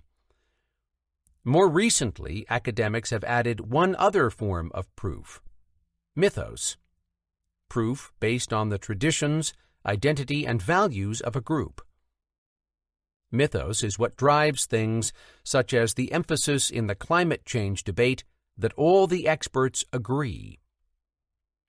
All reasons for claims must answer the assertability question, AQ. See the earlier section, Tackling the Assertability Question. How do you know that such and such a claim is true? You're asking what evidence allows someone to assert that the claim is true. You ask it when you're presented with a claim, and the proponent should respond with a reason to believe the claim is true. Claims are rarely as objective as they seem. In some cases, no evidence is produced, because none is needed. Instead, the effort is put into showing that the conclusion follows from the certain stated assumptions. Remember, you can look at arguments from 3 standpoints. As neutral observer, looking at an argument put by someone else. As participant, trying to judge your own argument.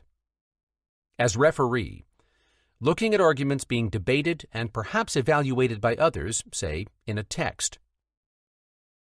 If it's your argument, you need to provide sufficient evidence to support it. Sufficient is something of a value judgment, though. Do you really need to prove that, say, water flows downhill in order to argue that the collapse of a dam will threaten the village just underneath it? Tip. If you're evaluating someone else's argument, you also need to judge whether the person has provided sufficient evidence. Ask yourself, what reason is the author giving to support the conclusion, and why should I believe it?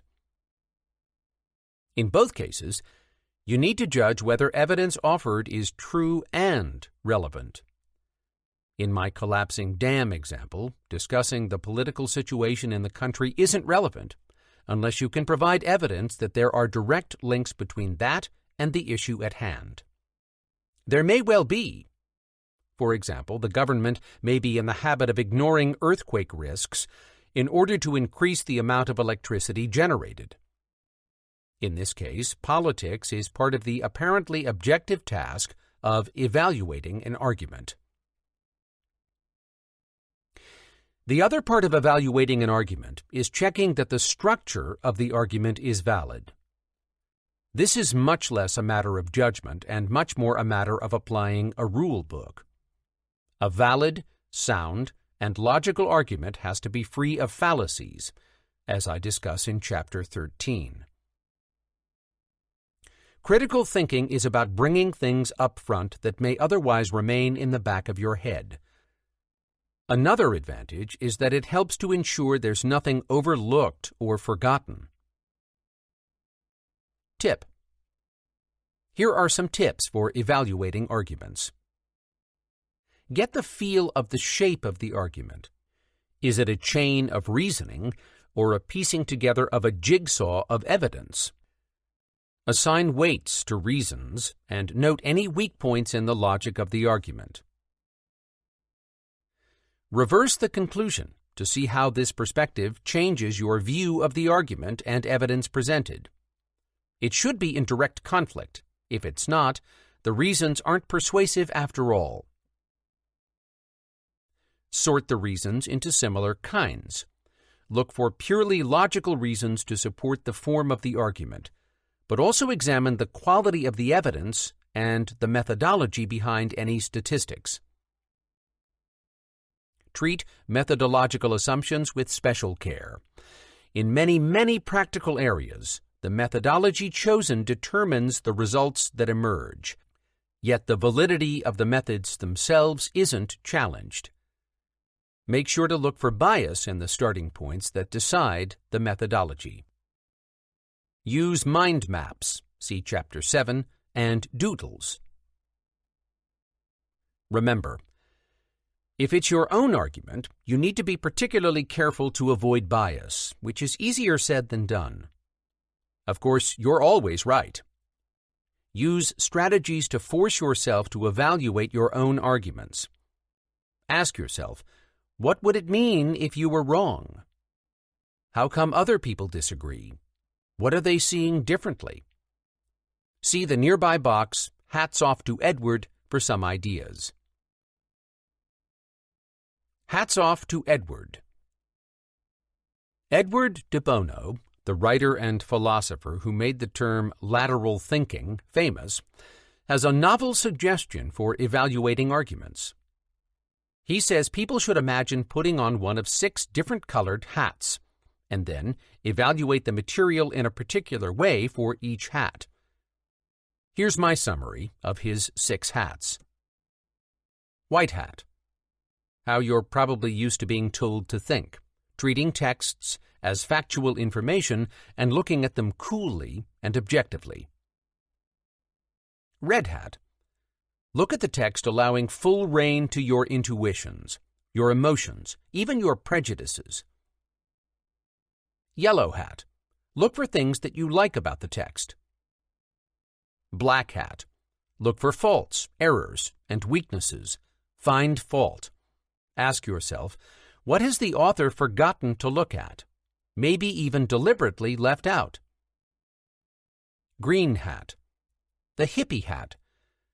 Think about how the ideas in the text could be freely adapted, taken in new directions. What might have happened if the author had followed a different approach? Speculate. Blue hat. Get the big picture. Put the argument into a wider context. Ask yourself, has the case been made for the methodology used? What assumptions have been made? Counting on the fact that people don't understand numbers. Statistical thinking. If a man stands with his left foot on a hot stove and his right foot in a refrigerator, the statistician would say that, on the average, he's comfortable. Walter Heller, quoted in Harry Hopkins' The Numbers Game, The Bland Totalitarianism. Brown and Co., 1973. Strangely, many people find statistical flukes perturbing and extraordinary.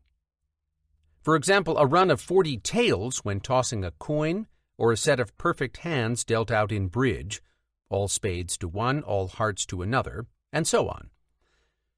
I say strangely because such events and such arrangements are no less likely than any other. The significance is only in people's minds, and yet they think it extraordinary. In a sense, any sequence is unique, but only some of them seem to form a pattern. Plus, people do put an absurd amount of faith in rare events never happening.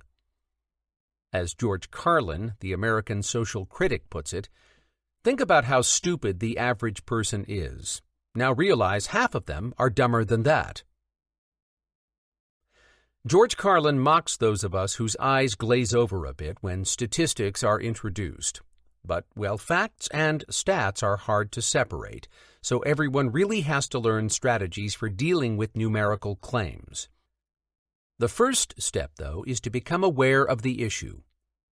So now try assessing this real-life issue. Test your skills on the following argument on smoke alarm advice.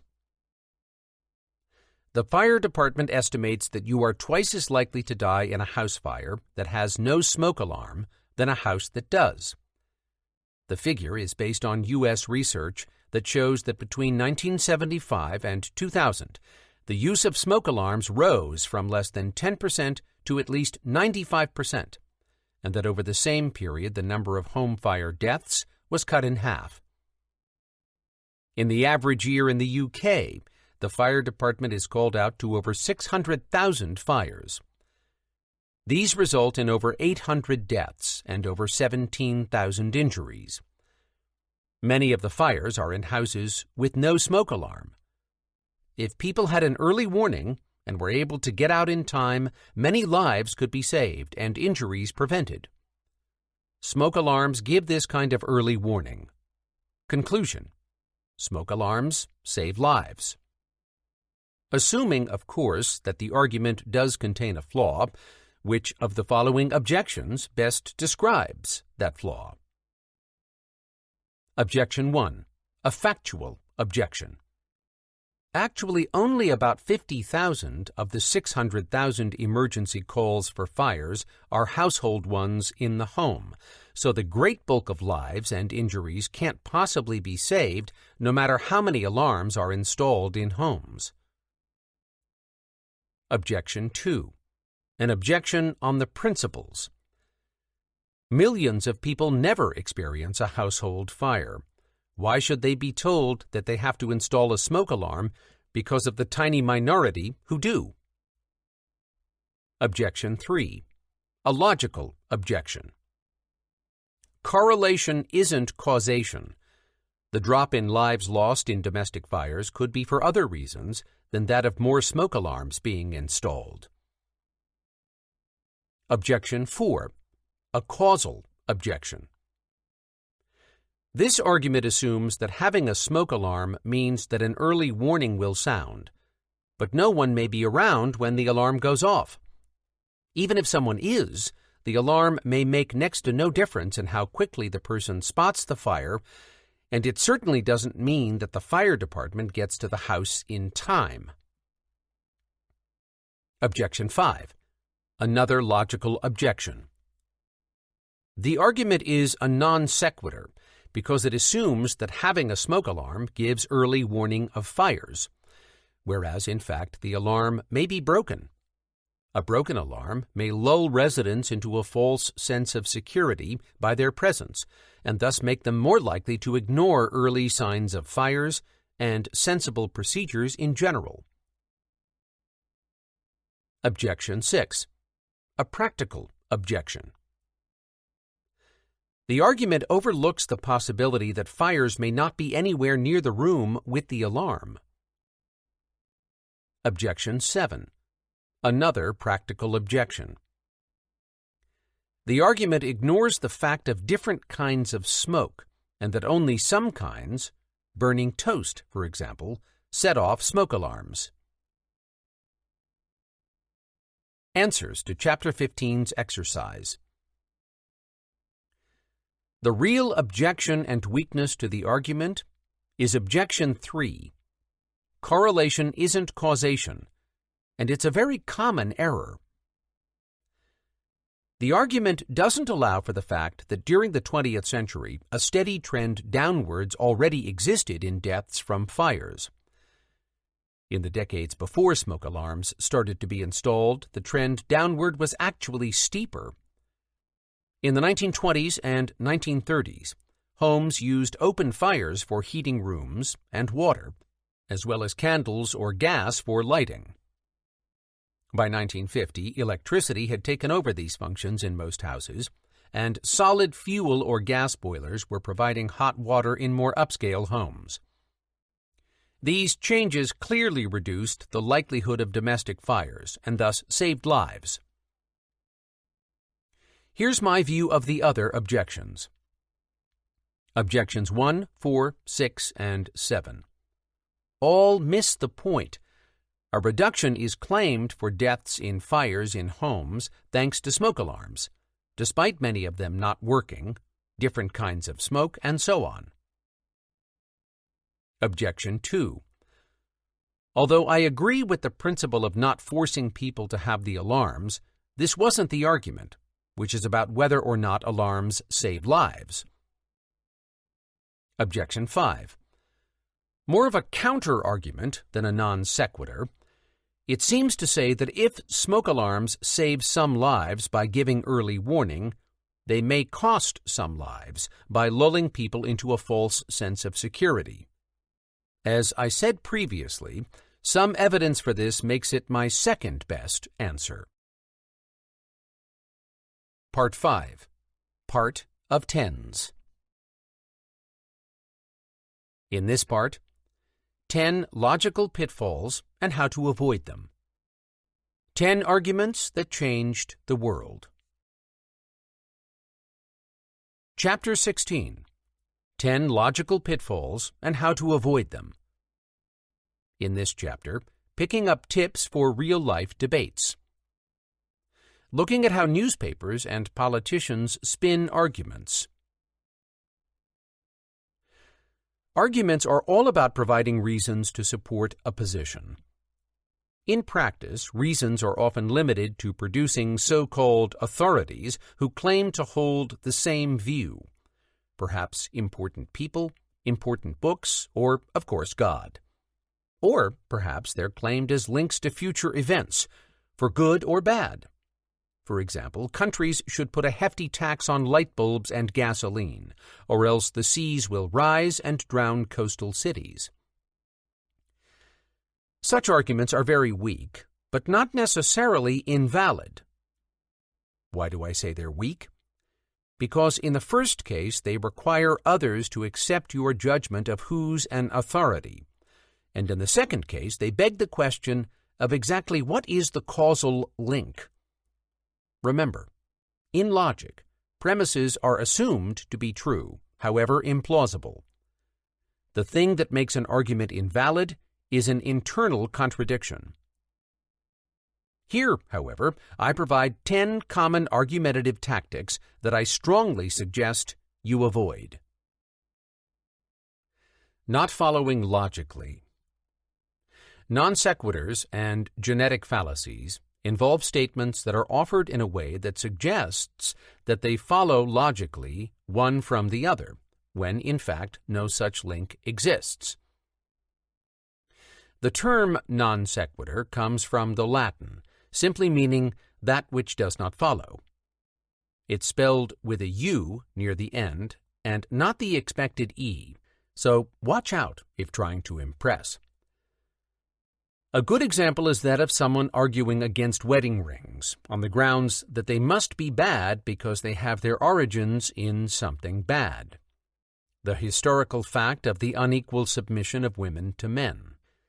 The argument is fallacious because the use of wedding rings today carries no such associations, at least not logically. This example is actually a special kind of non sequitur, sequitur, called the genetic fallacy. This occurs where people draw assumptions about something by tracing its origins back, hence genetic, even though no necessary link can be made between the present situation and the claimed original one. Begging the question. Begging the question is the dubious argumentative tactic of assuming the very point at issue. In effect, the conclusion is one of the premises in an argument supposedly intended to prove it. Therefore, it's a form of circular argumentation.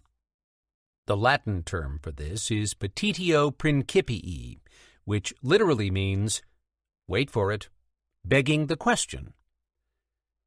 Here's an example.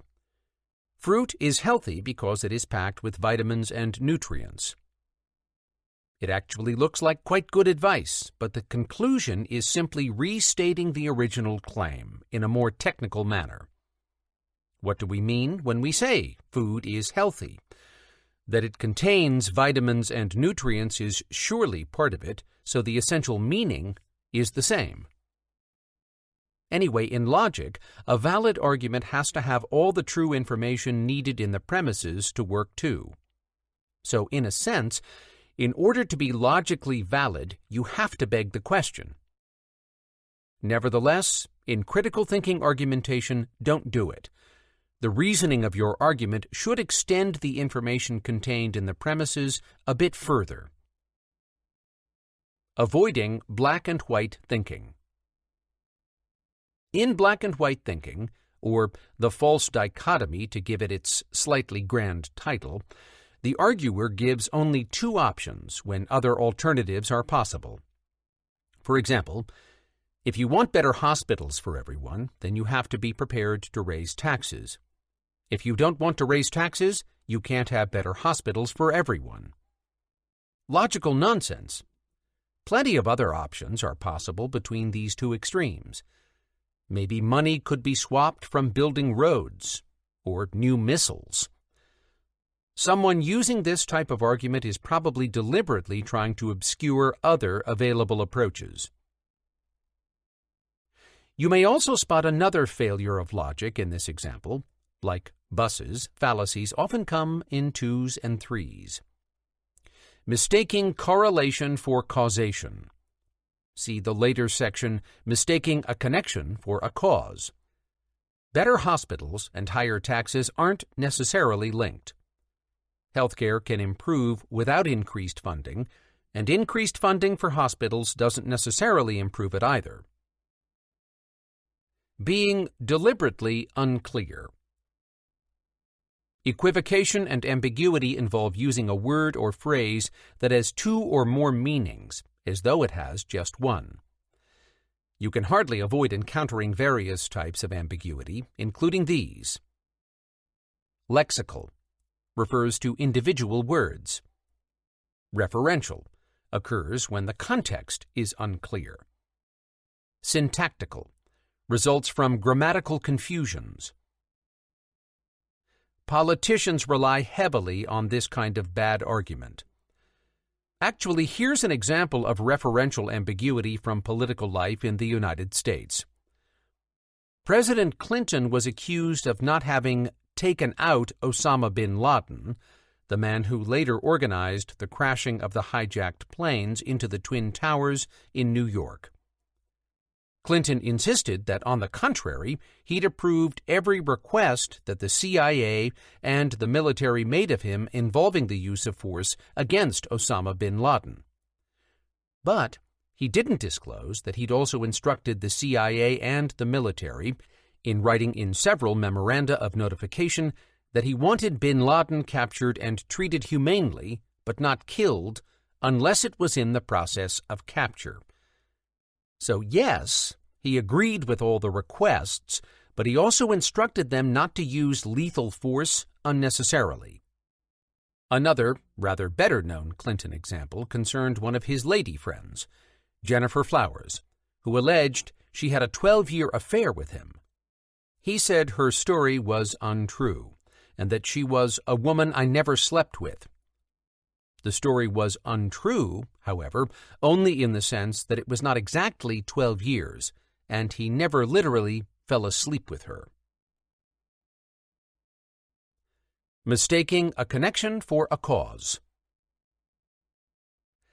Correlation confusion is summed up by the adage, correlation is not causation. Anyway, this common fallacy consists of assuming that because two things often go together, a link must exist. For example, children are eating more cookies, and cars are getting bigger.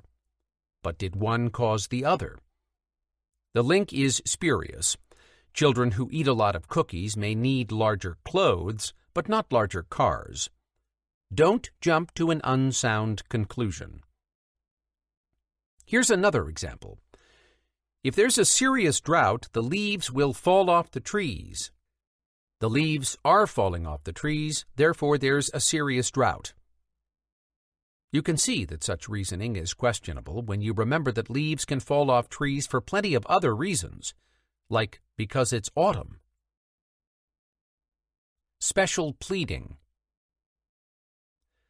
Special pleading, or stacking the deck, involves employing values or standards against an opponent's position while not applying them to your own position, and without being able to show a relevant difference to justify the double standard. For example, a motorist may complain about other people driving too fast, while claiming that their own ignoring of the speed limit is justified by superior driving skills. You can see the problem when you realize that almost all motorists have a firm belief in their excellent driving skills.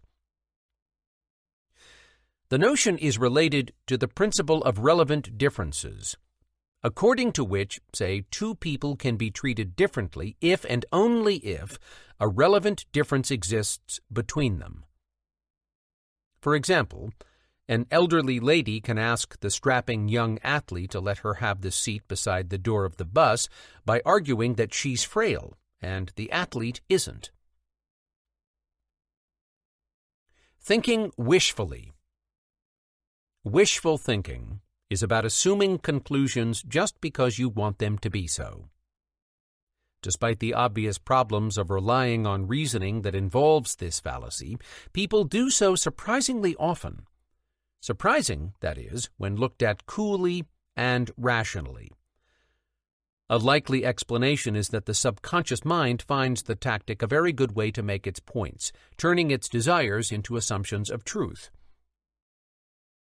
People who use wishful thinking may also supplement it with emotional states, such as aggression or pleading, seeking to batter others into accepting their assertions. They may appeal to majority opinion, in search of something called the bandwagon effect, as when, for example, children may tell their parents that since everyone else is wearing Nikes to school, they need a pair too. Detecting the whiff of red herrings. Red herrings are irrelevant topics or arguments that people bring into a discussion with the effect of allowing the real issue to go unexamined. Apparently, smoked herrings, which are red, were sometimes used to confuse dogs chasing after foxes. When the BBC ran programs looking into the reason behind the UK government's unpopular and controversial decision to go to war in Iraq in 2003, the then Prime Minister's press spokesman, Alastair Campbell, was accused of trailing red herrings after he managed to change the focus of the debate into one about the BBC's coverage of the issue. He claimed that the coverage showed a disgraceful bias.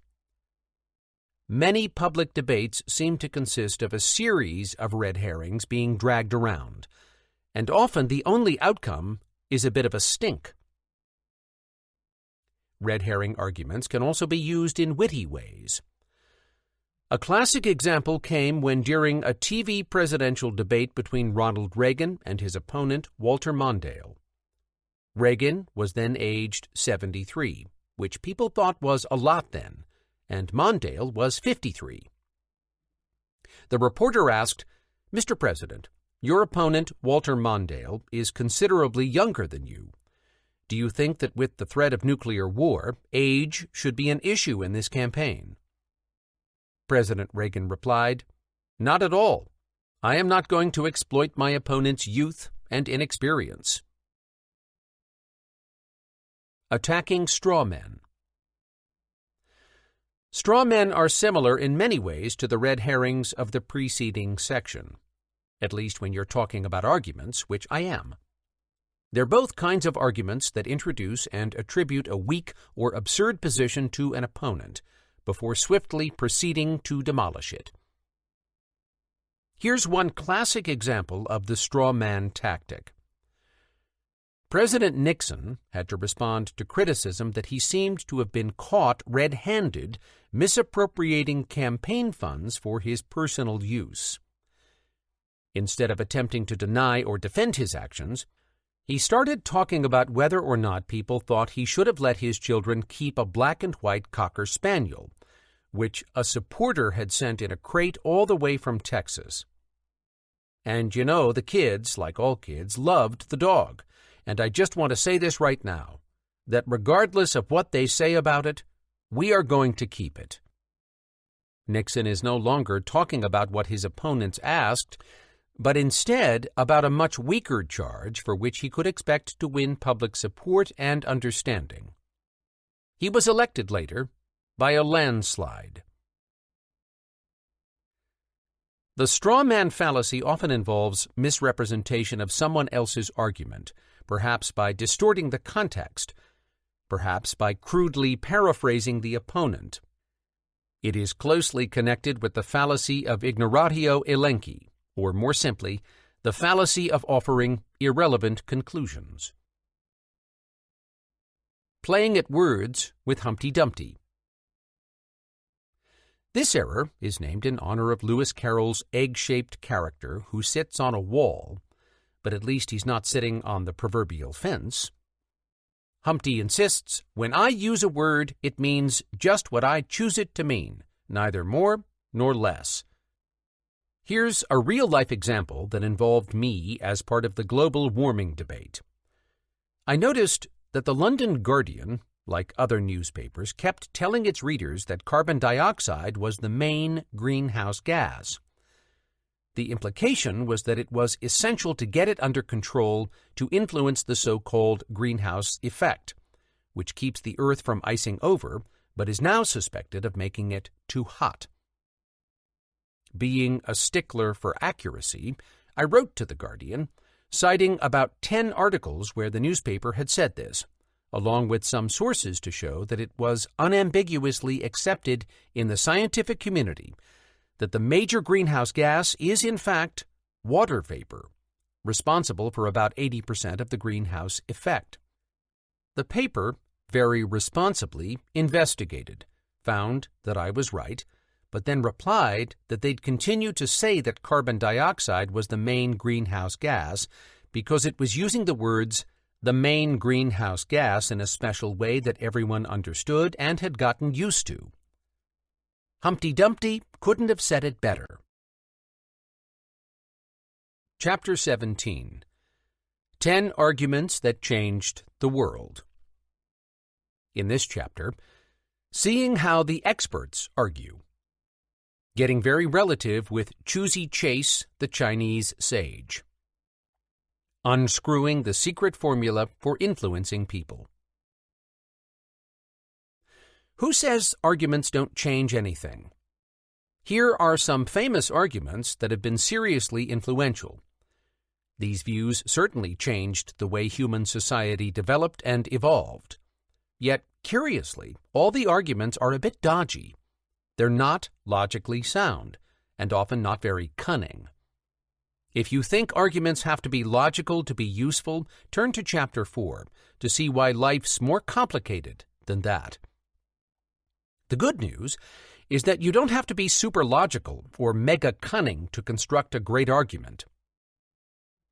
These arguments are great not because they're brilliant and complex, but because they offer simple answers to difficult questions. In fact, you can easily pick holes in many of these arguments, but afterward enough is left standing to still be thought-provoking. Naturally, many of the great arguments belong to philosophy, but don't be put off by that. Plato, Marx, and their like produced arguments by the bucket load, yet these philosophers are of a quite different kind from those in academia today. In fact, I'd say that they'd be more likely to write For Dummies books than be professors because of their love of communication. But this book is about critical thinking, and so don't take my word for it. Instead, have a look for yourself at this argumentative top 10. Arguing that only an elite is clever enough to be in charge. Who made this claim? Plato does, in the Republic, written over 2,000 years ago. The big issue. Plato says that altruism, the virtuous desire to serve other people, is the motivation of all really clever people, and so it will be for those he'd choose to form the ruling elite. These are the people he calls the Guardians. No relation to Guardian newspaper readers or even columnists, of course. As for everyone else, Plato thinks that most people couldn't recognize a good thing even if they had it plonked right in front of their noses, and certainly shouldn't be allowed much say over how to run something as complicated as a society. Instead, his prescription for the masses is a diet of propaganda to give them a false but satisfying view of their lives. The flaw. Don't focus on whether or not this approach is ethical. The practical problem isn't so much with the argument, but with the starting assumptions. The premises, in other words. The theory is great. The facts cause the problems. Maybe ruling elites can enjoy the rewards of helping other people, but somehow they always end up succumbing to greed and self-interest. As for keeping the masses happy through a diet of crowd-pleasing lies, history shows that people simply can't be kept munching contentedly. They're never quite satisfied and need conflict. This first argument is still relevant to the way that many modern countries run their affairs. Russia, for example, has a tightly defined ruling elite who exercise formal and total control of the mass media and education. Arguing for breaking the law. Uh-oh, that sounds dodgy. Not suitable for a For Dummies book. What's worse, the guy who came up with the argument was spending 8 days in a U.S. jail at the time for doing just that. But I press on because his argument is justly famous. The big issue. Basically, the argument is a response to the critic's challenge. How can you advocate breaking some laws while urging people to obey others? The explanation and the justification for picking and choosing which laws to obey rests on 3 linked claims. 2 types of laws exist: just laws and unjust laws. That's the least controversial part of the argument. People have no obligation to obey unjust laws. Somewhat trickier, I think you'd agree. From God's perspective, an unjust law is no law at all. This quote offers some extra support to the controversial second step with an appeal to authority. In this case, the authority is a religious and philosophical one, because St. Augustine wrote these words long ago. The flaw. Arguments from authority are always dodgy, except where the authority clearly has the right to set the recommended policy. If, for example, a child is told off for drawing funny faces on the blackboard, they can properly call as support the authority of the school teacher, who said it would be okay to draw funny faces on the blackboard. The teacher has the appropriate responsibility for loosening the rules. But even St. Augustine doesn't have the authority to cancel a great swath of human laws. The other problem is, of course, that people may have many views about what's just or unjust, and so the advantages of living in a law-governed society soon disappear if this principle is applied generally. This is why people often say that you should obey even an unjust law, but you can use your democratic rights, letters to the newspaper, petitions to your government representative, to argue for change. But what may affect your opinion on this issue, however, is that the prisoner in jail for 8 days was Martin Luther King Jr., the famous civil rights advocate in the United States in the 1960s. The laws he was challenging were segregationist ones that split up things such as buses and schools into separate ones for white children and black children. History offers plenty of instances where essential political reform comes only through the willingness of people to break laws that they feel are unjust. But although a brilliant speaker, Martin Luther King never produced a logical proof for his views. Instead, he relied on powerful rhetorical appeals. And arguing for always obeying the law. In a 17th century book called The Leviathan, the influential English thinker Thomas Hobbes argued that governments can do anything they like to their citizens, because the alternative is anarchy, and this would be worse.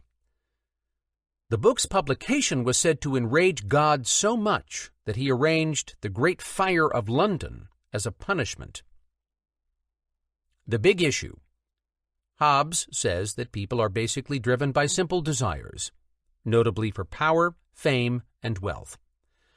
Not everyone can be top of the heap, though, and so conflict is inevitable. The only way out of this problem is to make someone numero uno, top dog. and hand that person absolute power.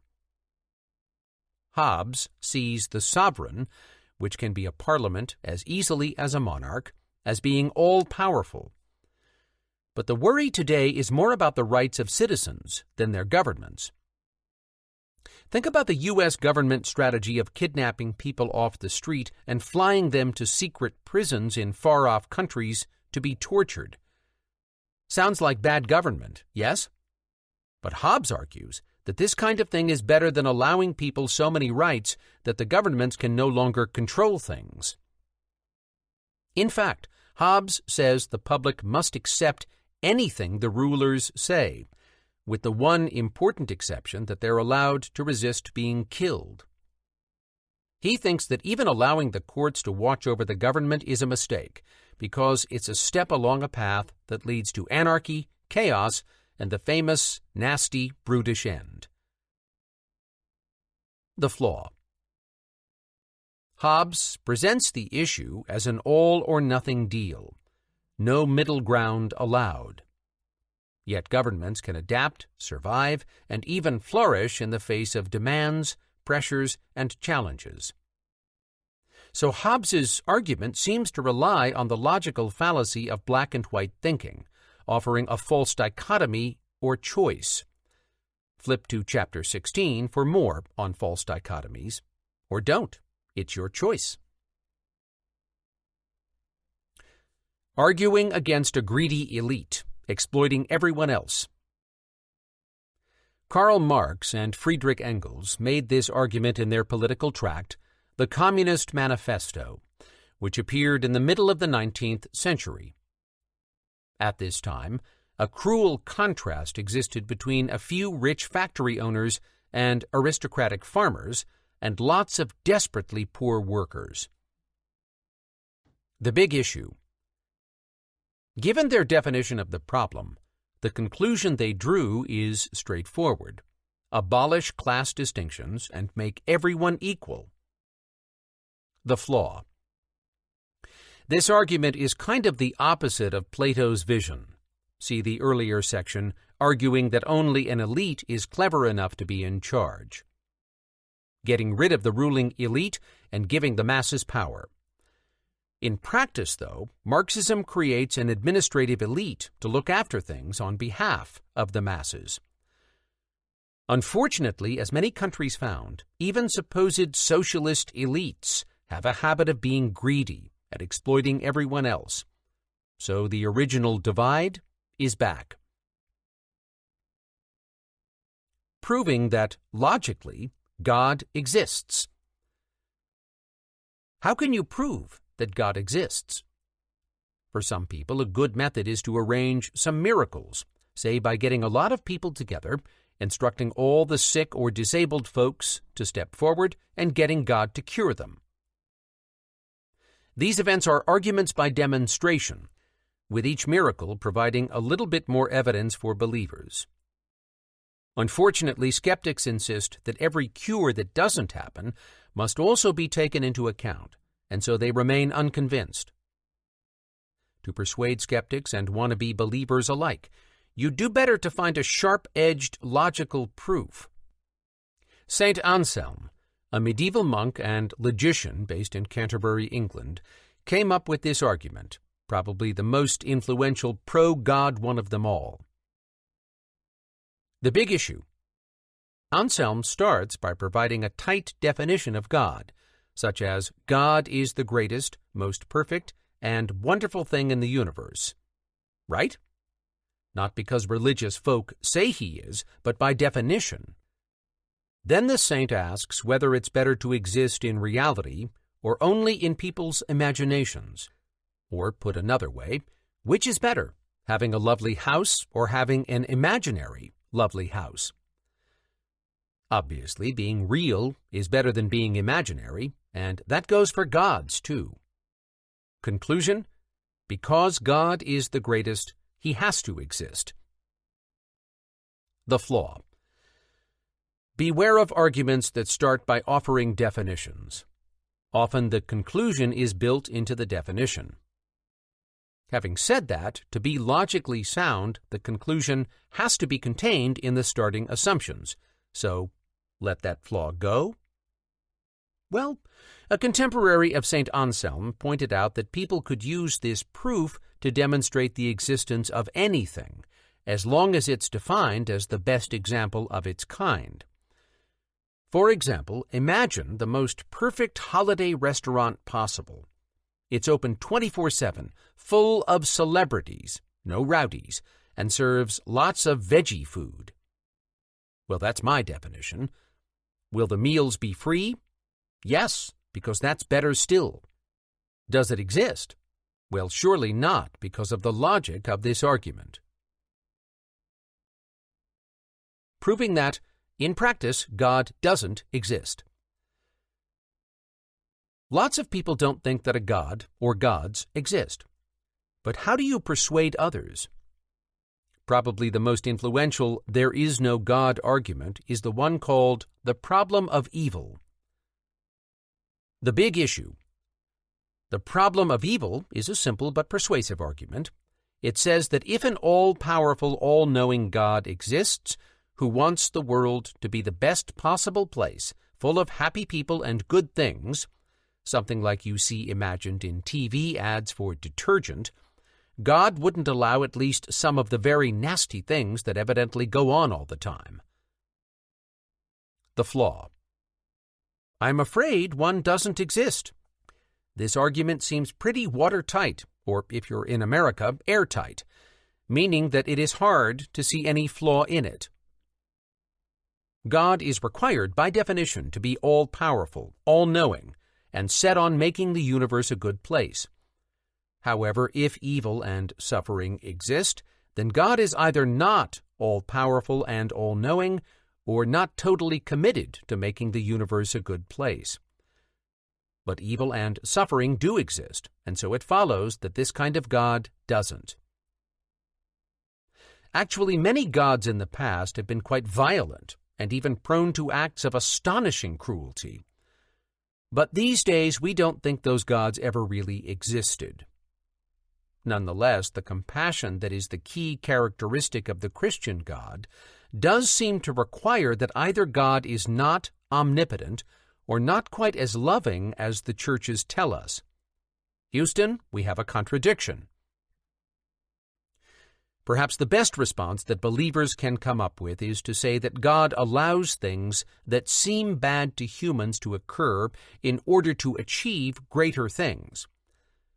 For example, people have to die to make room for new people. But arguments like this put God firmly under the rule of natural laws, which seems odd, omnipotent light. Defending human rights. Do you think that people have certain basic human rights? Well, fine, so do I. But what are they, and how would you prove it? The big issue. In practice, arguments for the reality of certain human rights hinge on legal precedents. This makes sense because the idea of a right is essentially legal. The U.S. Bill of Rights is one text people often think of when they consider the issues of human rights. It's the name for the first 10 amendments to the United States Constitution that attempt to limit the central government's power and guarantee some personal freedoms, such as that unfortunate one about the right to bear arms. The flaw. Legal rights are all very well, but they only survive because people think that the law is protecting something more fundamental. The law has to fit with public perceptions of what's right and wrong. Alas, people's views differ so widely that what is a human right in one place can be completely illegal in another, and vice versa. Eating your grandparents seems pretty bad to most people today, rather chewy for a start, but some historical societies considered it the responsible thing to do. In some countries today, homosexuality is against the law, and gays are barred from jobs and can even be executed. In the United States and UK and lots of other places, by contrast, Homosexuals are protected from workplace discrimination and can marry and adopt children. Arguments about ethics are some of the trickiest around. Have a look at the next section to see one nice way, however, to make a simple point. Making everything relative. One of the great sages of ancient China, Chuang-Tzu, produced this great argument for the relativity of right and wrong. Chuzi, for short and pronounced Chuzi, stressed the unity of all things and the dynamic interplay of opposites. Good and bad, he pointed out, are like everything else, interrelated and interchangeable. What's good for the rabbit is bad for the farmer. The big issue. Here's how Chuzi attempts to show the relativity of moral judgments. Assume first, as the sages say, that killing is wrong. Would that mean that it is wrong to kill a hare when it's the only way to save yourself from starving? Surely not. Perhaps, though, this line of thinking only makes killing animals okay. How about people? Well, start off with the rule that yes, killing another human being is always wrong. But what would we think if faced with a robber intent on killing an innocent family? Surely, then, it's not wrong to kill them, especially if this is the only way to stop them. Chuzi's point is that all moral knowledge depends in this way on context and situations. It's relative. The flaw. You could argue that Chuzi makes his own categorical and not at all relative assertions about right and wrong in the process of proving his point. For example, he implies that if the only way to save the innocent family is to kill the robber, you can kill the robber. This looks like a pretty categorical and universal moral judgment. But let's not be too strict with Chuzi. His writings also contain wonderfully skeptical passages like this, which I have paraphrased. Do you know what everyone and all things agree can be called right? How would I know that? Ah, so you agree that you know that you don't know it. How would I know that? Ah, but then do you mean that you know nothing? How would I know that? Thinking relatively with Einstein. This argument is one of the most famous thought experiments, and maybe doesn't immediately look like an argument. Indeed, people often mischaracterize thought experiments as colorful examples, metaphors or analogies, rather than arguments. But true thought experiments come down to arguments. This one, very influential in its time, illustrates the need to rethink what people, or at least physicists, mean when they say that an event happened at such and such time. The big issue. First suggested by Albert Einstein more than 100 years ago, the experiment concerns the effects of time in the context of travel at near the speed of light. Einstein originally used the example of two clocks, one motionless, one in transit. He stated that, due to the laws of physics, clocks being transported near the speed of light would move more slowly than clocks that remained stationary. What's true for clocks is true for people, too. Now suppose that one twin goes flying off to the nearest star, which is 4.5 light years away, and back again, while the other waits patiently on Earth. It seems that if the twin on the spaceship travels near the speed of light, let's say at 86% of it, while the remaining twin potters around on Earth, the astronaut twin would have aged 10 years, but the Earthbound twin would have aged dramatically more, 20 years. The flaw. Or maybe we should call it the paradox. And this is that, from the point of view of the spaceship, it is the Earthbound twin who is in motion, in relation to the sibling, and therefore should be the one aging more slowly. Just as when you are in a plane, although to anyone looking up the plane is whizzing across the sky, you don't yourself feel like you are moving at hundreds of miles an hour and can happily walk up and down the aisle to get snacks or whatever. But if you're not happy with that argument, well, as Groucho Marx said about his principles, I have plenty of others. Here's one. Now suppose that both twins are astronauts and the experiment starts off with them in two twin spaceships before flying off in opposite directions. Einstein and other scientists have attempted to resolve this problem, but none of the solutions they have come up with are completely satisfactory. The problem is that in simple general relativity, it's not possible for the twins to meet unless maybe they were able to do a complete circuit around the whole universe, and gets back to their starting point. That seems a lot to ask. However, you can have a rather reduced version of one twin whizzing right around the Earth and then meeting up with the other where they started. Indeed, this bargain bin experiment has been done with atomic clocks. So, what did the clocks show?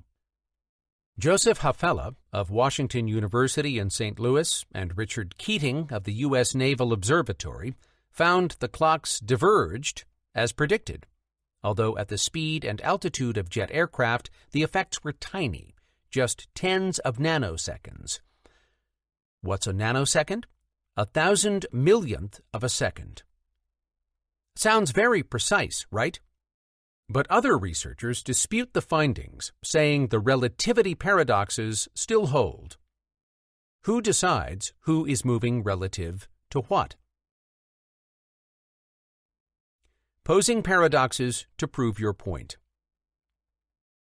Some of the most influential arguments are in the form of riddles. Zeno's paradoxes of time and motion.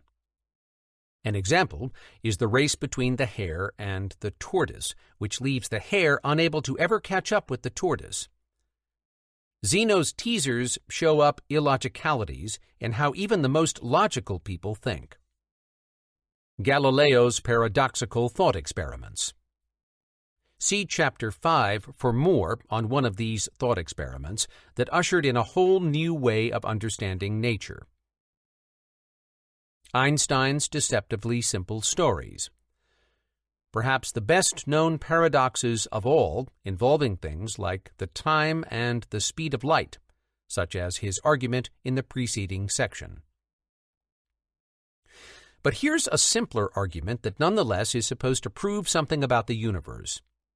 Time travel will never be possible, or at least not time travel backwards. The 30-second argument. Suppose Dr. When invents a time machine in 2020. Can he promptly step into it and travel back to the 1920s to shoot the young Hitler as a way of avoiding much misery for everyone? What matters isn't how likely this ability is, but whether the argument is logically impossible. The flaw. One logical problem is that if Dr. When did manage to change history, then how, when he invented his time machine in 2020, would he have known what a menace the young Hitler would be, and that he needed to go back to the 1920s to save the world? Remember, this paradox tends to convince me that time travel like this will never be possible. But if you really want not to be convinced by this argument, Aristotle offers a way out. Long ago, he is supposed to have advised that the best approach to all arguments is to treat them like timepieces. If the time on your watch is near to what you expect, then you assume that the watch is telling you the right time. However, if it's wildly different, you assume that it has stopped or is faulty. This policy, like the best arguments, relies not on a logical point, but on common sense. But hey, you can disagree with me on that. This concludes Critical Thinking Skills for Dummies, 2nd edition, by Martin Cohen. Narrated by Stephen R. Thorne. Copyright 2024 by Wiley Publishing, Incorporated. This unabridged audiobook is published by arrangement with John Wiley & Sons, Incorporated, and was produced in the year 2024 by Tantor Media, Incorporated, a division of Recorded Books, which holds the copyright thereto. Please visit tantor.com for more information on our growing library of unabridged audiobooks.